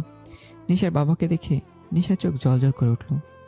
আমার হাত থেকে হাত ছাড়িয়ে দৌড়ে এসে তার বাবার বুকে হুমড়ি খেয়ে পড়ল। পাপা, পাপা কেমন আছো তুমি? নেশার বাবা নেশার মাথায় হাত বুলিয়ে দিয়ে বলল, ভালো মা, তুই ভালো আছিস তো? তোর কোনো ক্ষতি হয়নি তো? নো পাপা, আমি ঠিক আছি, আমার কিচ্ছুটি হয়নি। আমি ফেয়ালফল চোখে নেশার দিকে তাকিয়ে আছি। আমার মনে হয় কি আমার বুক থেকে কলিজাটা ছিঁড়ে নিয়ে চলে গেল। নেশার হারানোর ভয়টা আমার কাছে সত্যিই হতে লাগলো। এমন সময় হঠাৎই পেছন থেকে একটা গার্ড এসে গান দিয়ে আমার মাথায় আঘাত করলো। আমি মাথায় আঘাত পেয়ে হাঁটু কেড়ে রাস্তায় বসে পড়লাম। আমাকে আঘাত করতে দেখে নেশা বিচলিত হয়ে উঠল। পাপা, পাপা ওনাকে মারছে ওরা, ওনাকে মারতে বারণ করো। উনি কিচ্ছু করেনি, বিশ্বাস করো, উনি কিচ্ছু করেনি। বলে নেশা দৌড়ে আমার কাছে আসতে চাইলে তার আগেই সম্রাট তার হাত ধরে ফেলে। অনেক কিছু করেছে ও তোকে ইউজ করে আমাকে ব্ল্যাকমেল করতে চেয়েছিল, কিন্তু কেউ জানে না এই সম্রাট নিজের পরিবারের জন্য কি কি করতে পারে। সম্রাটের কথা শুনে নেশা স্তব্ধ হয়ে গেল। কি বলছি সম্রাট? আমি তাকে ইউজ করেছি? ওর বাবার কথা শুনে নেশা স্তব্ধ হয়ে গেল। নো পাপা, তোমার কোথাও ভুল। নেশাকে টানতে টানতে নিয়ে গেল ওর বাবা। নেশা প্রাণহীন দৃষ্টিতে আমার দিকে তাকিয়ে আছে। আমি তাকে যে ইউজ করেছি এই কথাটা যেন সে মানতে পারছে না। অন্যদিকে গার্ডরা আমাকে একের পর এক আঘাত করেই যাচ্ছে, কিন্তু আমার দৃষ্টি এখন নেশার দিকেই। আজ আমার সত্যিই খুব ভয় হলো নেশাকে আমি হারিয়ে ফেলবো। এই হারিয়ে যাওয়ার ভয় তো কাল সম্রাটের গোপন দূতকে মেরে ফেলেছিলাম, কিন্তু তবু আমি নেশাকে আটকে রাখতে পারলাম না। নেশা চলে গেলে আমি দাঁত মুখ শক্ত করে গার্ডদের দিকে তাকাই। গার্ডরা ভয়ে একটু পিছিয়ে যায়। পরদিন নেশা ভার্সিটি যাওয়ার নামে আমার বাড়িতে আসে। নেশা রুমে ঢুকে দেখে আমি অন্য পাশে ঘুরে দাঁড়িয়ে আছি। আমি পকেটে 2 হাত রেখে থাই গ্লাস ভেদ করে বাইরের শহরটা দেখতে ব্যস্ত। এমন সময় কাঁধে কারো স্পর্শ পেয়ে পেছনে ঘুরে যা দেখলাম, তাতে যেন আমি শক খেলাম। নেশা আমার সামনে দাঁড়িয়ে আছে। আমি যেন বিশ্বাস করতে পারছি না। আমার মাথায় ব্যান্ডেজ দেখে নেশার চোখ ছলছল করে উঠল। নেশা, কেন ঠকালেন আমায়? কি বলছো এসব? কেন ঠকালেন আমায়? ভালোবাসার নামে ইউজ করলেন আমাকে। কেন আমাকে ভালোবাসার এত বড় শাস্তি দিলেন আমাকে? নেশা, বিশ্বাস করো আমি তোমাকে ব্যবহার করিনি। বন্ধ করুন আপনার নাটক। এখনো কি আপনার কার্যসিদ্ধি বাকি? এখনো আমাকে ইউজ করতে চাইছেন? ভালোবাসার নামে মিথ্যা কথা না বললেও পারতেন। কিডন্যাপ করে এনে দড়ি দিয়ে বেঁধে রাখতেন, সারাদিন না খাইয়ে রাখতেন, তাতেও তো হতো। হ্যাঁ, কষ্ট হতো আমার, কিন্তু এতটাও হতো না। আমার যে দম বন্ধ হয়ে আসছে। আপনি কি করে পারলেন আমার অনুভূতিগুলো নিয়ে খেলতে? নেশা, একবার আমার কথাটা শোনো। বলেই যে নেশাকে ধরতে যাব তখনই নেশা সরে গেল। Don't touch me. আমারই ভুল ছিল, আমি আপনাকে ভালোবেসেছি। ভুলে গিয়েছিলাম আপনি একজন মাফিয়া। মাফিয়ারা সব সময়ই স্বার্থপর হয়। যারা নিজ স্বার্থ মানুষ খুন করতে পারে, তারা কিভাবে কাউকে ভালোবাসতে পারবে? নেশা, আমি শুধু আপনাকে এক ঝলক দেখার জন্য এসেছিলাম। দেখা হয়ে গেছে, আমি চলে যাচ্ছি। আর কখনো আমার দেখা হবে না। আমি আপনার মুখও দেখতে চাই না। বলে নিশা রুম থেকে বেরিয়ে গেল। নিশা, নিশা, লিসেন টু মি। আমি পিছন থেকে ডাকার পরও নিশা কোনো রকম সাড়া না দিয়ে বাড়ি থেকে বেরিয়ে গেল। আমার এখন নিজেকে অসহায় মনে হচ্ছে। যেভাবেই হোক নিশার রাগ ভাঙাতে হবে। নিশা আমাকে ভুল বুঝেছে, এটা আমি কিছুতে মানতে পারছি না। যে করে হোক নিশাকে বোঝাতে হবে আমি সত্যি তাকে কতটা ভালোবাসি। নিশা দোটানায় পড়েছে। কি করবে ও? কাকে বিশ্বাস করবে? তার বাবা তাকে কখনোই মিথ্যা বলবে না, সেটা সে খুব ভালো করেই জানে। অন্যদিকে আমাকে সে অবিশ্বাস করতে পারছে না। কোন দিকে যাবে? নিশা আমাকে ছাড়া থাকতেও পারবে না। যতই হোক ভালো তো আমাকে বাসে। নিশা ভার্সিটি থেকে বেরোনোর সময় ভার্সিটির দরজায় চোখ পড়তে অবাককে সপ্তম আকাশে পৌঁছালো সে। এসে কাকে দেখছে? আমি ওখানে দাঁড়িয়েছিলাম। সত্যি কি আমি দাঁড়িয়ে আছি এসবে ভাবছিল নেশা। ভার্সিটির সামনে কালো টি শার্টের উপর কালো শার্ট আর কালো গ্যাবার্ডিংয়ের প্যান্ট, চোখে কালো সানগ্লাস পরে কালো বাইকের উপর বসেছি পুরো হিরোর বেশ ধরে। নিশাকে দেখেই বাইক থেকে উঠে দাঁড়ালাম। নিশা এভাবে আমাকে তাকিয়ে থাকতে দেখে কিছুক্ষণের জন্য থ মেরে গেলেও পরক্ষণে নিজেকে সামলে আমার চোখ থেকে চোখ সরিয়ে সোজা হাঁটতে লাগলো। চারপাশে 4 জন গার্ড তাকে ঘিরে রেখেছে। ভার্সিটির বাইরে বেরোতেই আমি নেশার দিকে এগিয়ে এলাম। সাথে সাথে নেশার গার্ডরা আমার বাহু ধরে আমাকে আটকালো। আমার গায়ে হাত দেওয়ার সাথে সাথেই আমি চোখ মুখ শক্ত করে তাদের দিকে তাকালাম। কোথা থেকে কয়েকটা গার্ড এসে নেশার গার্ডদের ঘিরে তুলল। তারা 4 জন আর আমার গার্ডরা 8 জন। কিভাবে পারবে তারা? নেশা আমাদের এই অবস্থা দেখে আমার দিকে রাগিয়ে লুক ছেড়ে দিয়ে গাড়িতে বসতে গেলে আমি নেশার হাতে হ্যাসকা টান মেরে তাকে গাড়ির সাথে চেপে ধরলাম। কি করছেন? কি ছাড়ুন। না, ছাড়বো না। তোমাকে আমার কথা শুনতেই হবে। আপনার কোনো কথাই শুনবো না আমি। ছাড়ুন আমাকে। Shut up and listen to me idiot. I love you. I love you forever and ever. কেন বুঝছো না? আমি তোমাকে ইউজ করিনি, তোমাকে ভালোবাসি। আমি সেই প্রথম দিন থেকে তোমাকে ভালোবাসি। তোমার অভ্যাস হয়ে গেছে আমার। তোমার উপর বিরক্ত না হলেও যে আমার ভালো লাগে না, তোমার বক বক না শুনলে যে আমার ভালো লাগে না নেশা। তোমাকে যদি আমার ব্যবহার করারই হতো তাহলে অনেকদিন আগে সেটা করতাম। যখন জেনেছিলাম তুমি সম্রাট খানের মেয়ে, তখন আমি তোমাকে ইগনোর করতে শুরু করেছিলাম। তোমার থেকে দূরে যেতে চেয়েছিলাম, কিন্তু পারিনি। তোমার থেকে দূরে থাকতে পারিনি। আমি জানি তোমার বাবা কখনোই আমাদের মেনে নেবে না, তাই আমি তোমায় আমার কাছে নিয়েছিলাম। তোমার বাবাকে ব্ল্যাকমেল করার জন্য নয়। যদি এরকমটাই হতো তাহলে আমি নিশ্চয়ই ওনার দুর্বলতার সুযোগ নিতাম, কিন্তু আমি তা করিনি। আমি পিছু সরে এসেছি শুধু তোমার জন্য, তোমাকে ভালোবাসির জন্য। প্লিজ আমাকে বলবো জানা নেশা, আমি সত্যিই তোমাকে ভালোবাসি। হয়েছে, আপনার ড্রামা করা হয়েছে, শেষ হয়েছে। আমাকে ইউজ করা এখনো বাকি আছে আপনার, যে এখনো ড্রামা চালিয়েই যাচ্ছেন। দেখুন, যদি আপনি সেরকম কোনো ইন্টেনশন থাকে তো আপনাকে আমি সোজা কথাই বলে দিচ্ছি, আমি আর আপনার এই ফাঁদে পা দিচ্ছি না। আমি অতটা বোকা নই যে আবার আপনার কথায় চলে আসবো আমি। ছাড়ুন আমাকে। বলে ঝাটকা টান মেরে নিজেকে ছাড়িয়ে নিয়ে গাড়িতে বসলো নেশা। আমার গার্ডদের ছেড়ে দিন নেশা আমার কথা। প্লিজ, আমি কোনো কথা শুনতে চাই না। এবার আমার রাগে মাথা ফেটে যাচ্ছে। রাগের মাথায় পা দিয়ে খাড়ি দিলাম এক লাথি। নেশা প্রত্যেকটা লাথিতেই ভয়ে কেঁপে কেঁপে উঠছে। গার্ডদের ছেড়ে দিলে নেশার গাড়ি চলে যায়, কিন্তু আমার আর কিছুতেই কমছে না। কিছু শেষ করে দেওয়ার ইচ্ছে করছে। রাতে আমি নিজের রুমে বসে ড্রিঙ্কস করছিলাম। ওই মেয়ে সাহস কি করে হলো আমাকে ইগনোর করার? আমাকে সাভারকে ইগনোর করলো? আমাকে বলেছে আমি ড্রামা করছি? হাউ ডিয়ার সে! কি যোগ্যতা আছে ওর এই সাভারে ভালোবাসা পাওয়ার? ওর থেকে হাজারটা ভালো ভালো মেয়ে আমার পিছনে ঘুরে। Who is she? ওকে আমাকে ইগনোর করার? এত করে বলার পরে শুনলো না? ওকে শুনতে হবে না। এই সাভার কারো পরোয়া করে না। ওর মতো তুচ্ছ মেয়ের জন্য আমি কেন কষ্ট পাবো? ওর থেকে 1000 গুণ ভালো মেয়ে আমার কাছে আসার জন্য মরে যাচ্ছে, আমি কিনা তাকে মানানোর জন্য গেলাম। This is too much. আর কখনো মেয়ের কথা ভাববো না আমি। চলে গিয়েছে তো কি হয়েছে? এই সাফারের কারো পরোয়া করে না, আর কখনো যাবে না ওর কাছে, কখনো না। ইডিয়েট একটা। পরের দিন বিকেলে নেশার বাড়ির সামনে আমি বাইক নিয়ে দাঁড়িয়ে আছি। নেশাস ভার্সিটি যায়নি, যার কারণে বাড়িতে আসতে হলো। সে কখন থেকে বসে আছি, কিন্তু নেশার টিকিরও দেখা মিলছে না। আমি এক দৃষ্টিতে নেশার রুমের বারান্দার দিকে তাকিয়ে আছি। এমন সময় নেশা দুহাত উপরো করে হামে দিতে নিলে বারান্দায় এলো। নেশাকে দেখে আমি অটোমেটিক দাঁড়িয়ে পড়লাম। বুকের ভিতর ধকধক করে আওয়াজ শুরু হলো। একটা pink colour ladies T shirt আর পাজামা পরা, চুলগুলো এলোমেলো, ঘুম ঘুম চোখে ছোট বাচ্চাদের মতো বারান্দায় এসে দাঁড়ালো। নেশার এই কিউটনেস যে আমাকে ঘায়াল করেছে সেদিকে আমার কোনো খেয়ালই নেই। নেশা বারান্দার রেলিংয়ে হাত রেখে চারদিকে দেখতে দেখতে হঠাৎ আমাকে দেখে নেশা ভূত দেখার মতো চমকে ওঠে দূর থেকে। সোজা রুমে চলে যায়। এসে কাকে দেখলো? স্বপ্ন দেখছে না তো? আমি তাদের বাড়ির সামনে। ও গড, একবার যদি তার বাবা দেখে ফেলে তাহলে লঙ্কা কাণ্ড বেঁধে যাবে। এক হাত কোমরে আর এক হাতের আঙ্গুল দিয়ে কোমরে ধরে রুমের মধ্যে পায়চারি করছে নেশা। চিন্তার মধ্যে পড়ে আসে সে। এদিকে আমার বিরক্তির চরম পর্যায়ে বসে যায়। ইডিয়েট গার্ল, এইভাবে ভেতরে যাওয়ার কি মানে? একটু যে মন ভরে দেখবো তাতে মেয়েটার প্রবলেম। একে নিয়ে কি যে করি? আমি পকেট থেকে ফোন বের করে নেশাকে কল দিলাম। নেশা পায়চারি করছিল। এমন সময় ফোন বেজে ওঠে। সাথে সাথে নেশা চমকে ওঠে। উফ, এই ফোনটা ওখানে নেশাকে ভয় দেখানো শুরু করলো। ফোন হাতে নিয়ে দেখে আননোন নাম্বার। নেশা প্রচণ্ড বিরক্তির সাথে ফোন রিসিভ করলো। ফোন কানে নেওয়ার সাথে সাথেই বকুনির বর্ষণ বয়ে গেল কানে। এই মেয়ে, তোমার প্রবলেম কি? ভিতরে চলে গেলে কেন? ইডিয়েট মেয়ে একটা। ভিতরে চলে গিয়ে কি বোঝাতে চাইছো? যে তুমি খুব ইন্টেলিজেন্ট আর আমি অ্যাজ এ ফুল এখানে দাঁড়িয়ে আছি তোমাকে দেখার জন্য? চুপচাপ কোনো কথা না বলে এক্ষুনি বারান্দায় এসো। নেশা বকুনি খেয়ে কোনো কথা না বলে বাথরুমের মতো বারান্দায় চলে গেল। এখন চুপচাপ দাঁড়িয়ে থাকো। নেশা বোকার মতোই দাঁড়িয়ে রইল।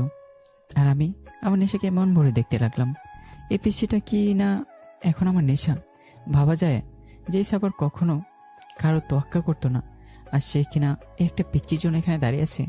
এটা নিশ্চিত একটা হাস্যকর ব্যাপার, কিন্তু আমার কাছে এই ব্যাপারটা কেন জানি ভালোই লাগছে। ভালোবাসার একটা নতুন এক্সপিরিয়েন্স। এতদিন তো ছিনে নিতে জানতাম, কিন্তু এখন ভালোবাসতে জানি। আর নেশা আমাকে সেটা শিখিয়েছে। নেশা উপর থেকে আমাকে দেখছে কতটা ভালোবাসলে একটা মানুষ নিজের পার্সোনালিটি পাল্টে ফেলতে পারে। ফর্মাল থেকে একেবারে নর্মাল হয়ে গেছে। নেশা জানে সাফার তাকে কতটা ভালোবাসে। আমার কালকের বলা কথাগুলো যে পুরোটা সত্যি সেটা নেশা খুব ভালো করেই জানে। তবুও একটু ভাব নিতেই হয়। ভাবে সাফারের মতো একজন যখন তার মতো একটা সাধারণ মেয়েকে ভালোবাসে তখন একটু ভাব নিতেই হয়, নইলে তো নিজের স্পেশালিটিটা বোঝা যায় না। নেশা এসব ভাবতে হতে পাশে তাকা দিয়ে দেখে ওর বাবার গাড়ি আসছে।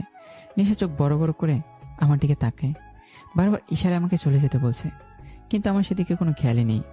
আমি নেশাকে দেখতে ব্যস্ত। আর থাকতে না পারি নেশা সুযোগ বুঝে রুমে ঢুকে পড়লো। এবার আমার ধ্যান ভাঙলো, আবার চলে গেল। আমি সোজা হয়ে দাঁড়াতেই দেখি সম্রাট দুহাত পকেটে দিয়ে দাঁড়ানো। তাকে দেখে আমি মুখোমুখি দাঁড়াই। সম্রাট দাঁতে দাঁত চেপে বলল, এখানে কি করছো? আপনার মেয়েকে দেখতে এসেছি। ভুলে যাও তার কথা, ও আমার মেয়ে। আর আমি বেঁচে থাকতে আমার মেয়ের কখনো এত বড় সর্বনাশ হতে দিব না। ভালোবাসাটাকে সর্বনাশের পদবি কেন দিচ্ছেন? আমি নেশাকে ভালোবাসি। আপনি একদিন আমার থেকে আমার বাবাকে কেড়ে নিয়েছিলেন। সেদিন কিছু করতে পারিনি, কারণ আমি ছোট ছিলাম। আর এখন আমি ছোট নেই। এখন আর আপনি নেশাকে আমার থেকে কেড়ে নিতে পারবেন না। সেটা তো সময় বলে দিবে। নেশাকে আমি ভালোবাসি, তার জন্য আমি আপনার সাথে আমার লড়াই আমি পিছু সরে এসেছি। কিন্তু এইবার আর নয়, নেশাকে পাবার লড়াইয়ে আমি পিছনে আসছি না। নেশা শুধু আমার। I love her and she also love me. নিজের মেয়েকে কি করে দমিয়ে রাখবেন? সম্রাট কিছু না বলেই আমার দিকে এক দৃষ্টিতে তাকিয়ে রইল। বেশ কিছুক্ষণ পর বলল, চলে যাও এখান থেকে। নেশাকে না নিয়ে ফিরছি না। ওকে, অল দ্য বেস্ট। বলে সম্রাট আমার পাশ কাটে বাড়ির ভিতরে ঢুকে পড়ল। সবাই ডাইনিং টেবিলে বসে আছে। নেশার মা নেশাকে খাইয়ে দিচ্ছে, আর নেশা চুপচাপ খাচ্ছে। তার গলা দিয়ে খাবার নামছে না। বাইরে যে আমি না খেয়ে দাঁড়িয়ে আছি এক পলক তাকে দেখার জন্য, আর সে বসে বসে গিলছে। কিছু বলতেও পারছে না তার বাবার জন্য। সে জানে এখন যদি সে না খায় তো তার বাবাও খাবে না, আর তার বাবা না খেলে তার মাও খাবে না। তাই চুপচাপ গিলতে হচ্ছে তাকে। কোনো রকম একটু পানি খেয়েই নেশা বলল, হয়েছে, আর খাবো না। হয়েছে মানে? কিছুই তো খেলি না। আমার পেট ভরে গেছে মা, আর খেতে পারবো না। বলে আর কাউকে কিছু বলার সুযোগ না দিয়ে সেখান থেকে চলে গেল। সম্রাটের বাবা মা তার যাওয়ার দিকে তাকিয়ে রইল। মেয়েটা দুদিন কেমন যেন চুপসে গেছে। অন্যদিনে হলে এতক্ষণে কথা বলে তাদের কান পাকিয়ে দিত, একাই পরবারে মাতিয়ে রাখতো। কিন্তু আজ একটা কথাও মুখ ফুটে বলল না। আজ মেয়েটা বাড়িতে থেকেও কেমন যেন বাড়িটা ফাঁকা ফাঁকা লাগছে। সম্রাট হাত ধুয়ে উঠে গেল। কোথায় যাচ্ছেন? নিজের মেয়ের ভবিষ্যৎ ঠিক করতে। বলেই বাড়ির বাইরে চলে গেল। নিশার মা একটা দীর্ঘশ্বাস ফেলল। নিশার বাবা এসে আমার সামনে দাঁড়ালো। ওনাকে দেখে না দেখার ভান করে বসে রইলাম আমি। কেন চলে যাচ্ছ না এখান থেকে? বলেছি তো, নেশাকে ছাড়া আমি কোথাও যাব না। কেন এমন করছো? ভালোবাসি তাই। তুমি যে নিশাকে ভালোবাসো তা আমি কি করে বিশ্বাস করব? তুমি তো সবসময় আমার উপরে প্রতিশোধ নিতে মেতে আসো। বলতে পারো এটা তোমার একটা চাল নয়? আপনার বিশ্বাস করার না করা আমার কোনো কিছু যায় আসে না। প্রমাণ করতে পারবে তুমি আমার মেয়েকে সত্যিই ভালোবাসো? প্রয়োজন বোধ করি না। তাহলে নেশাকে ভুলে যাও। ইম্পসিবল। চেষ্টা করলে সবই পসিবল। আমি সেই চেষ্টা করতেও চাই না। আমার মেয়ের জন্য তুমি তোমার কালো দুনিয়া ছাড়তে পারবে? সম্রাটের কথা শুনে আমি একবার তার দিকে তাকিয়ে আবার অন্যদিকে তাকালাম। সম্রাট নিজের পকেট থেকে একটা কার্ড বের করে আমার দিকে এগিয়ে দিয়ে বলল, সময় হলে আমার অফিসে চলে এসো। তার প্রয়োজন হবে না। তাহলে নিশাকে বলার প্রয়োজন পড়তে পারে। বলেই বাইকের উপর কার্ডটা রেখে চলে আসার জন্য পিছনে ঘুরতেই বারবার নিশাকে বলার ভয় দেখাচ্ছেন আমাকে। নিশার বাবা ওইভাবেই দাঁড়িয়ে থেকে একটু বাঁকা হেসে বলল, প্রয়োজন পড়ে তাই। বলে হেলতে দুলতে ওখান থেকে চলে গেল। আমি সেদিক থেকে চোখ সরিয়ে পকেট থেকে ফোন বের করে নিশাকে কল করলাম। নিশা পড়ার টেবিলে বসেছিল, তবে পড়ছিল না, আমার কথাই ভাবছিল। কিছুক্ষণ আগে বারান্দায় গিয়েছিল, কিন্তু ওর বাবাকে দেখে সে ফিরে গিয়েছে। ফোন বাজতে নিশা ফোন হাতে নিয়ে দেখে আমি ফোন দিয়েছি। তুলবে কি তুলবে না করতে করতে তুলেই ফেললো। এই মেয়ে আজকে বারান্দায় না আসার পণ করে রেখেছো নাকি? যাব না আমি বারান্দায়, কারণ আপনি বাইরে দাঁড়িয়ে আছেন। আমি আছি তো কি হয়েছে? আমি আর কখনো আপনার সামনে যাব না। কেন? তোমার জন্য এত কষ্ট করে সব নর্মাল ড্রেস পরে কার ছেড়ে বাইক নিয়ে এতক্ষণ ধরে রাস্তায় দাঁড়িয়ে আছি, আর তুমি বলছো আমার সামনে আসবে না? আসল নাই তো। যে কেউ আমার স্বপ্নের রাজকুমার সেজে এলেই আর সে আমার স্বপ্নের রাজকুমার হয়ে যাবে না। তোমার রাজকুমার হওয়ার ইচ্ছে নেই আমার। আমি সাফারি, ওকে? আর তোমার জন্য বাইক নিয়ে শুধু এই সাফারি আসবে, অন্য কেউ আসার আগে আমি তাকে শেষ করে ফেলবো। আর তুমি অন্য কাউকে এক্সপেক্টও করো না। এখন চুপচাপ বারান্দায় এসো। যাব না। তুমি আসবে নাকি আমি যাব? কোথায়? তোমার রুমে। কিভাবে আসিবেন? তুমি খুব ভালো করে জানো এই সাফার কি করতে পারে। তুমি বাইরে আসবে নাকি আমি ভেতরে যাব? তার কোনো প্রয়োজন হবে না, আমি আসছি। নিশা বাধ্যমের মতো বারান্দায় এসে দাঁড়ালো। এই লোকের কোনো গ্যারান্টি নেই, বলার সাথে সাথেই রুমে চলে আসতে পারে, কিন্তু নেশা একদমই রিস্ক নিতে চায় না। নেশা, তোমার খুব সুন্দর লাগছে। কথাটা শোনার সাথে সাথেই নেশার বুক ধুক করে উঠল। আমি এক দৃষ্টিতে তার দিকে তাকিয়ে আছি। নেশা কোনোরকম কাপা গলায় বলল, চলে যান প্লিজ। এই দূরত্বটা সহ্য হচ্ছে না নেশা, তোমার অভ্যাস হয়ে গেছে আমার। নেশা চুপ করে আমার কথাই শুনছে। খুব তাড়াতাড়ি তোমায় নিজের করে আনবো, আই প্রমিস ইউ। বলেই ফোন রেখে দিলাম। নেশা থাকতে না পেরে রুমে চলে গেল। তার খুব কান্না পাচ্ছে। আমার প্রত্যেকটা কথার মায়ে জড়ানো আছে, যা তাকে আমার কাছে ভীষণ টানছে। আমি চুপচাপ বাইক স্টার্ট দিয়ে সেখান থেকে চলে যাই। কিছুদিন পর আমি সম্রাটের অফিসে এসে হাজির হলাম। রিসিপশনে গিয়ে সম্রাটের কেবিন নাম্বার নিয়ে সেদিকে গেলাম। সম্রাট নিজের কেবিনে বসেছিল। সিসিটিভি ফুটেজে আমাকে আসতে দেখে বাঁকা হেসে বলল। আমি সম্রাটের কেবিন খুঁজে ভিতরে ঢুকে পড়ি। আমি জানতাম তুমি আসবে সাপার। এবার দেখ এই সম্রাট এখন কি করে। কারাগার কেবিনে আসতে হলে নক করে আসতে হয়, আর যারা এটা জানে না তাদেরকে ম্যানেজার বলা হয়। আমি সম্রাটের কথা শুনে নিজের রাগ দমন করে আবার দরজার কাছে গিয়ে বললাম, মে আই কামিং? কথাটা কেমন যেন ফিল হলো না আমার। May I coming sir? Please come. আমি কেবিনে ঢুকে বসতে যাবো তখনই সম্রাট বলে উঠল। আমি বসার অনুমতি দিইনি। আমি এবার না বসে দাঁড়িয়ে রইলাম। আপনি আমাকে আসতে বলেছেন তাই আমি এসেছি। তোমার কাগজপত্র? কিসের? তোমার শিক্ষাগত যোগ্যতা কি সেটা তো আমাকে জানতে হবে নাকি? না হলে তোমাকে আমি কিভাবে কাজে রাখি বলো। কোনো কাগজপত্র প্রয়োজন নেই, ইচ্ছে মতো একটা কাজ দিলে হবে, তবে সেটা আমার লেভেলের হওয়া চাই। Are you sure? আমি কিছু বললাম না। ওকে, আমি দেখছি তোমাকে কি কাজ দেওয়া যায়। সম্রাট নিজের টেবিলে থাকা ঘন্টা বাজালো। কিছুক্ষণের মধ্যে একজন পিয়ন এসে পড়ল। আসতে পারি স্যার? Please come in. একে নিজের সাথে নিয়ে যাও। এ এখন থেকে তোমাদের ওয়ার্ডে কাজ করবে। আর হ্যাঁ, ওকে একটা ড্রেসও দিয়ে দিও। হোয়াট? কি বলছেন এসব? আমি ওদের ওয়ার্ডে কাজ করব মানে? হ্যাঁ, আমার মতে তোমার শিক্ষাগত যোগ্যতা অনুযায়ী তোমাকে কাজ দিচ্ছি, একদম তোমার লেভেলের। আমি রেগে দুহাত টেবিলে রেখে বললাম, what do you mean mister Samrat? I am পোষে, আজ থেকে তুমি একজন পিএন।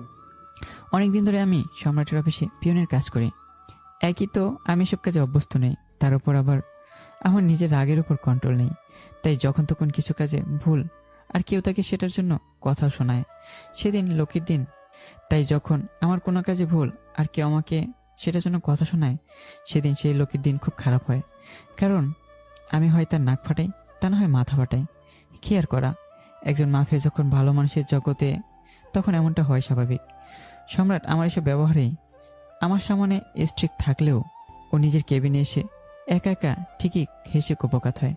কারণ একটা সময় ছিল যখন সে নিজেও বারবার এই ঘটনার সম্মুখীন হয়েছে, আর আজ সে একজনকে দেখছে ঠিক তারই মতো। হঠাৎ একদিন সম্রাট আমাকে নিজের কেবিনে ডেকে পাঠায়। আমি এলে তার সামনে টেবিলে একটা কার্ড ছুঁড়ে মারে।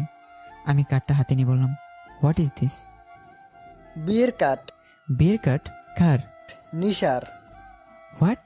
কি বলছেন আপনি? নিশার বিয়ে মানে? নিশার বিয়ে মানে নিশার বিয়ে, এতে না বোঝার মতো কি আছে? আর ছেলে আমার ভীষণ পছন্দের, তাই দেরি না করে বিয়ের ডেট ফিক্স করে দিয়েছে। বিয়ের দিন তলে চলে এসো। আপনি মজা করছেন আমার সাথে? আমি নেশার জন্য এখানে পড়ে আছি, আর আপনি বলছেন নেশার বিয়ে, আবার সেই বিয়েতে আমাকে ইনভাইটও করছেন? কেন ইনভাইট করাটা উচিত হয়নি বুঝি? তবে আমার মনে হয় তো তোমার সেই বিয়েতে থাকার খুব দরকার। ইম্পর্টেন্ট টেস্ট হয়ে থাকা দরকার তোমার। বন্ধ করুন আপনার এসব মজা। আমি এতদিন এসব সহ্য করেছি শুধুমাত্র নেশাকে পাওয়ার জন্য। ওয়েট ওয়েট ওয়েট, কি বললে তুমি? তুমি আর সহ্য করছো? একটা কথা তোমাকে ক্লিয়ার করে দিই, তুমি আমাকে সহ্য করোনি, বরং আমি তোমাকে সহ্য করেছি, ওকে? আর এখন আমার সহ্যর সীমা ছাড়িয়ে গেছে, সো আমি তোমার উপরে ডিপিট করতে পারি না। তাই তুমি এখন থেকে অফিসে না আসলেই খুশি হব। আর হ্যাঁ, বিয়েতে অবশ্যই মনে করে চলে আসবে। Best of lakh. বলে সম্রাট বেরিয়ে যেতে লাগলো। আমি পিছন থেকে চেঁচিয়ে বললাম, আপনি যাই করুন না কেন, নেশা শুধু আমার, আর আমি তাকে অন্য কারো হতে দেব না। এর জন্য আমার যা করা উচিত আমি তাই করব। পছন্দ করা ছেলেকে আমি শেষ করে দেব। কেউ নেশার দিকে চোখ তুলে তাকানোর সাহসও পাবে না। She is only mine, got it. সম্রাট আমার কথা শুনে একটু থেমে বাঁকা এসে ওখান থেকে চলে গেল। আমার আগে মাথা ফেটে যাচ্ছে, সব কিছু শেষ করে দিতে ইচ্ছে করছে। হাতে থাকা কার্ডটা সেরার প্রস্তুতি নিতেই মনে হলো আগে দেখে নিই যে কোন ইডিয়েট আমার কাছ থেকে নেশাকে কাটতে চাইছে। আমি খাম থেকে কার্ডটা বের করে মাথা ঘুরতে লাগলো। আমি স্বপ্ন দেখছি না তো? এ তো নেশার পাশে আমারই ছবি, আমারই নাম। তার মানে সম্রাট আমার সাথে নেশার বিয়ে? আমি বাম হাতে মাথার পেছনে চুলকাতে চুলকাতে ভাবছি, এই শ্বশুর নামক প্যারাটা তো আমাকে নাকানি চুবানি খাইয়ে ছাড়লো। আজ আমার আর নেশার বিয়ে সম্পন্ন হলো। বিদায়ের সময় নেশা তার মাকে জড়িয়ে ধরে অনেক কেঁদেছে। তার মা চোখের জল মুছিয়ে দিয়ে বাইরে নিয়ে এলো। নেশার মা নিজেই ভিতর থেকে ভেঙে পড়ে, কিন্তু মেয়ের সামনে সেটা প্রকাশ করতে চায় না। নেশা গিয়ে তার বাবা মাকে জড়িয়ে ধরলো। সম্রাট এক হাতে তার মেয়েকে জড়িয়ে ধরে আমাকে উদ্দেশ্য করে বলল, মনে করো না আমাদের লড়াই এখানেই শেষ, এখন তো শুধু শুরু। এই লড়াই সারা জীবন চলবে আমাদের মধ্যে। তার কথা শুনে নেশার মা নেশা দুজনে অবাক হয়ে আমাদের দিকে তাকালো। আমি শান্ত দৃষ্টিতেই শ্বশুরের দিকে তাকিয়ে রইলাম। আমি জানি উনি কোন লড়াইয়ের কথা বলছে। যখন আপনার মেয়েকে পাওয়ার লড়াই আমি জিতেছি, তাকে ভালোবাসার লড়াইয়ে আমি জিতব। সম্রাট একটু বাঁকা এসে বলল, best of luck my son in law. Thanks. এই কথাটা কেমন জানি ফিল হলো না আমার। থ্যাঙ্কস বাবা। শ্বশুর মশাই আমাকে জড়িয়ে ধরলো। আজ তার চোখের কোণে জল জমেছে, যেটুকু সবার আড়ালে মুছে নিয়ে নেশাকে গাড়িতে উঠিয়ে দিল। গাড়ি তার আপন মনে চলতে লাগলো। নেশার বাবা মা দাঁড়িয়ে আমাদের চলে যাওয়ার দিকে তাকিয়ে থাকলো। আসলে কত তাড়াতাড়ি সময় বয়ে যায়, তাই না? আমাদের সেই ছোট্ট নেশাটাকে আজ আমরা বিদায় দিয়ে দিলাম। ও সুখে থাকবে তো? বলেই নেশার মা নিজের চোখে জল মুছল। নেশার বাবা এক হাতে নেশার মাকে জড়িয়ে ধরে বলল, আমি সাপার চোখে সে ভালোবাসাটা যা একসময় যা তোমার জন্য আমার মনে ছিল, আমি আমার মেয়ের জন্য কখনো ভুল সিদ্ধান্ত নিতে পারি না। নিশ্চয়ই সাপার তাকে সুখে রাখবে, হয়তো আমাদের থেকেও বেশি। আমি নেশাকে কোলে নিয়ে রুমে ঢুকলাম। গাড়িতে কাঁদতে কাঁদতে প্রায় ক্লান্ত হয়ে গেছে মেয়েটা। নেশাকে বেডের উপর শুয়ে তার বড় একটু ঝুঁকে বসলাম। আজ আমার অপেক্ষা শেষ হলো নেশা। আজ আমি তোমাকে একদম নিজের করে পেলাম। তবে জানো তো, আমি তোমাকে নিজের করে পাওয়ার জন্য কখনো বিয়ের কথা ভাবিনি। যদি এই জিনিস আগে আমার মাথায় আসতো, তবে অনেক আগেই তোমাকে বিয়ে করে ফেলতাম। তখন দেখাতাম এই প্যারা, মানে বাবা আমাকে কি করে না মেনে থাকতো। নেশার দিকে তাকাতেই আমি উঠে গেলাম। তার বাবাকে প্যারা বলার কারণে যে নেশা রেগে গেছে তা খুব ভালো করেই বুঝতে পারছি। তাই প্রসঙ্গ পাল্টানোর জন্য বললাম, নেশা তুমি ফ্রেশ হয়ে নাও, এই বাড়ির সাথে আর কতক্ষণ থাকবে? নেশা শোয়া থেকে উঠে বসে বলল, কেন আমাকে এ সাজে ভালো লাগছে না বুঝি? নিশার কথা শুনে আমি নিশার একদম কাছে গিয়ে বললাম, তুমি যদি পেতনির সাথে থাকো তাহলে আমি তোমার নেশাতে ডুবে থাকবো, যেমনটা এখন আছি।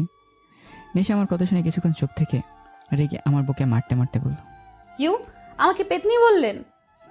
আমি হাসতে হাসতে নিশার দুটো হাত টেনে বেডে শুয়ে দিয়ে তারপর আচ্ছা হয়ে বললাম, তুমি পেতনি হলো তুমি আমারই, বুঝেছো? বলেই নিশার নাকে নাক ঘষলাম। আমার কথা শুনে নিশা লজ্জায় যায় যায় অবস্থা। নিশার লজ্জামাখা মুখ দেখে আমি সব কিছু এলোমেলো হয়ে গেল। আমার আর কোনো দিকে খেয়াল নেই। আমি এখন শুধু নেশাতেই ডুব দেওয়ার নেশাতেই মেতে আছি। আমরা তো শুধু এখন আমাদের ভালোবাসার নেশাই মেতে থাকবো। এখন আপনারাই বলুন কেমন লাগলো আমাদের নেশা। তো বন্ধুরা, গল্পটা এখানেই শেষ হলো। কেমন হয়েছে গল্পটা অবশ্যই জানাবে, আর পরবর্তী গল্পের জন্য তৈরি হয়ে নাও। আল্লাহ হাফিজ।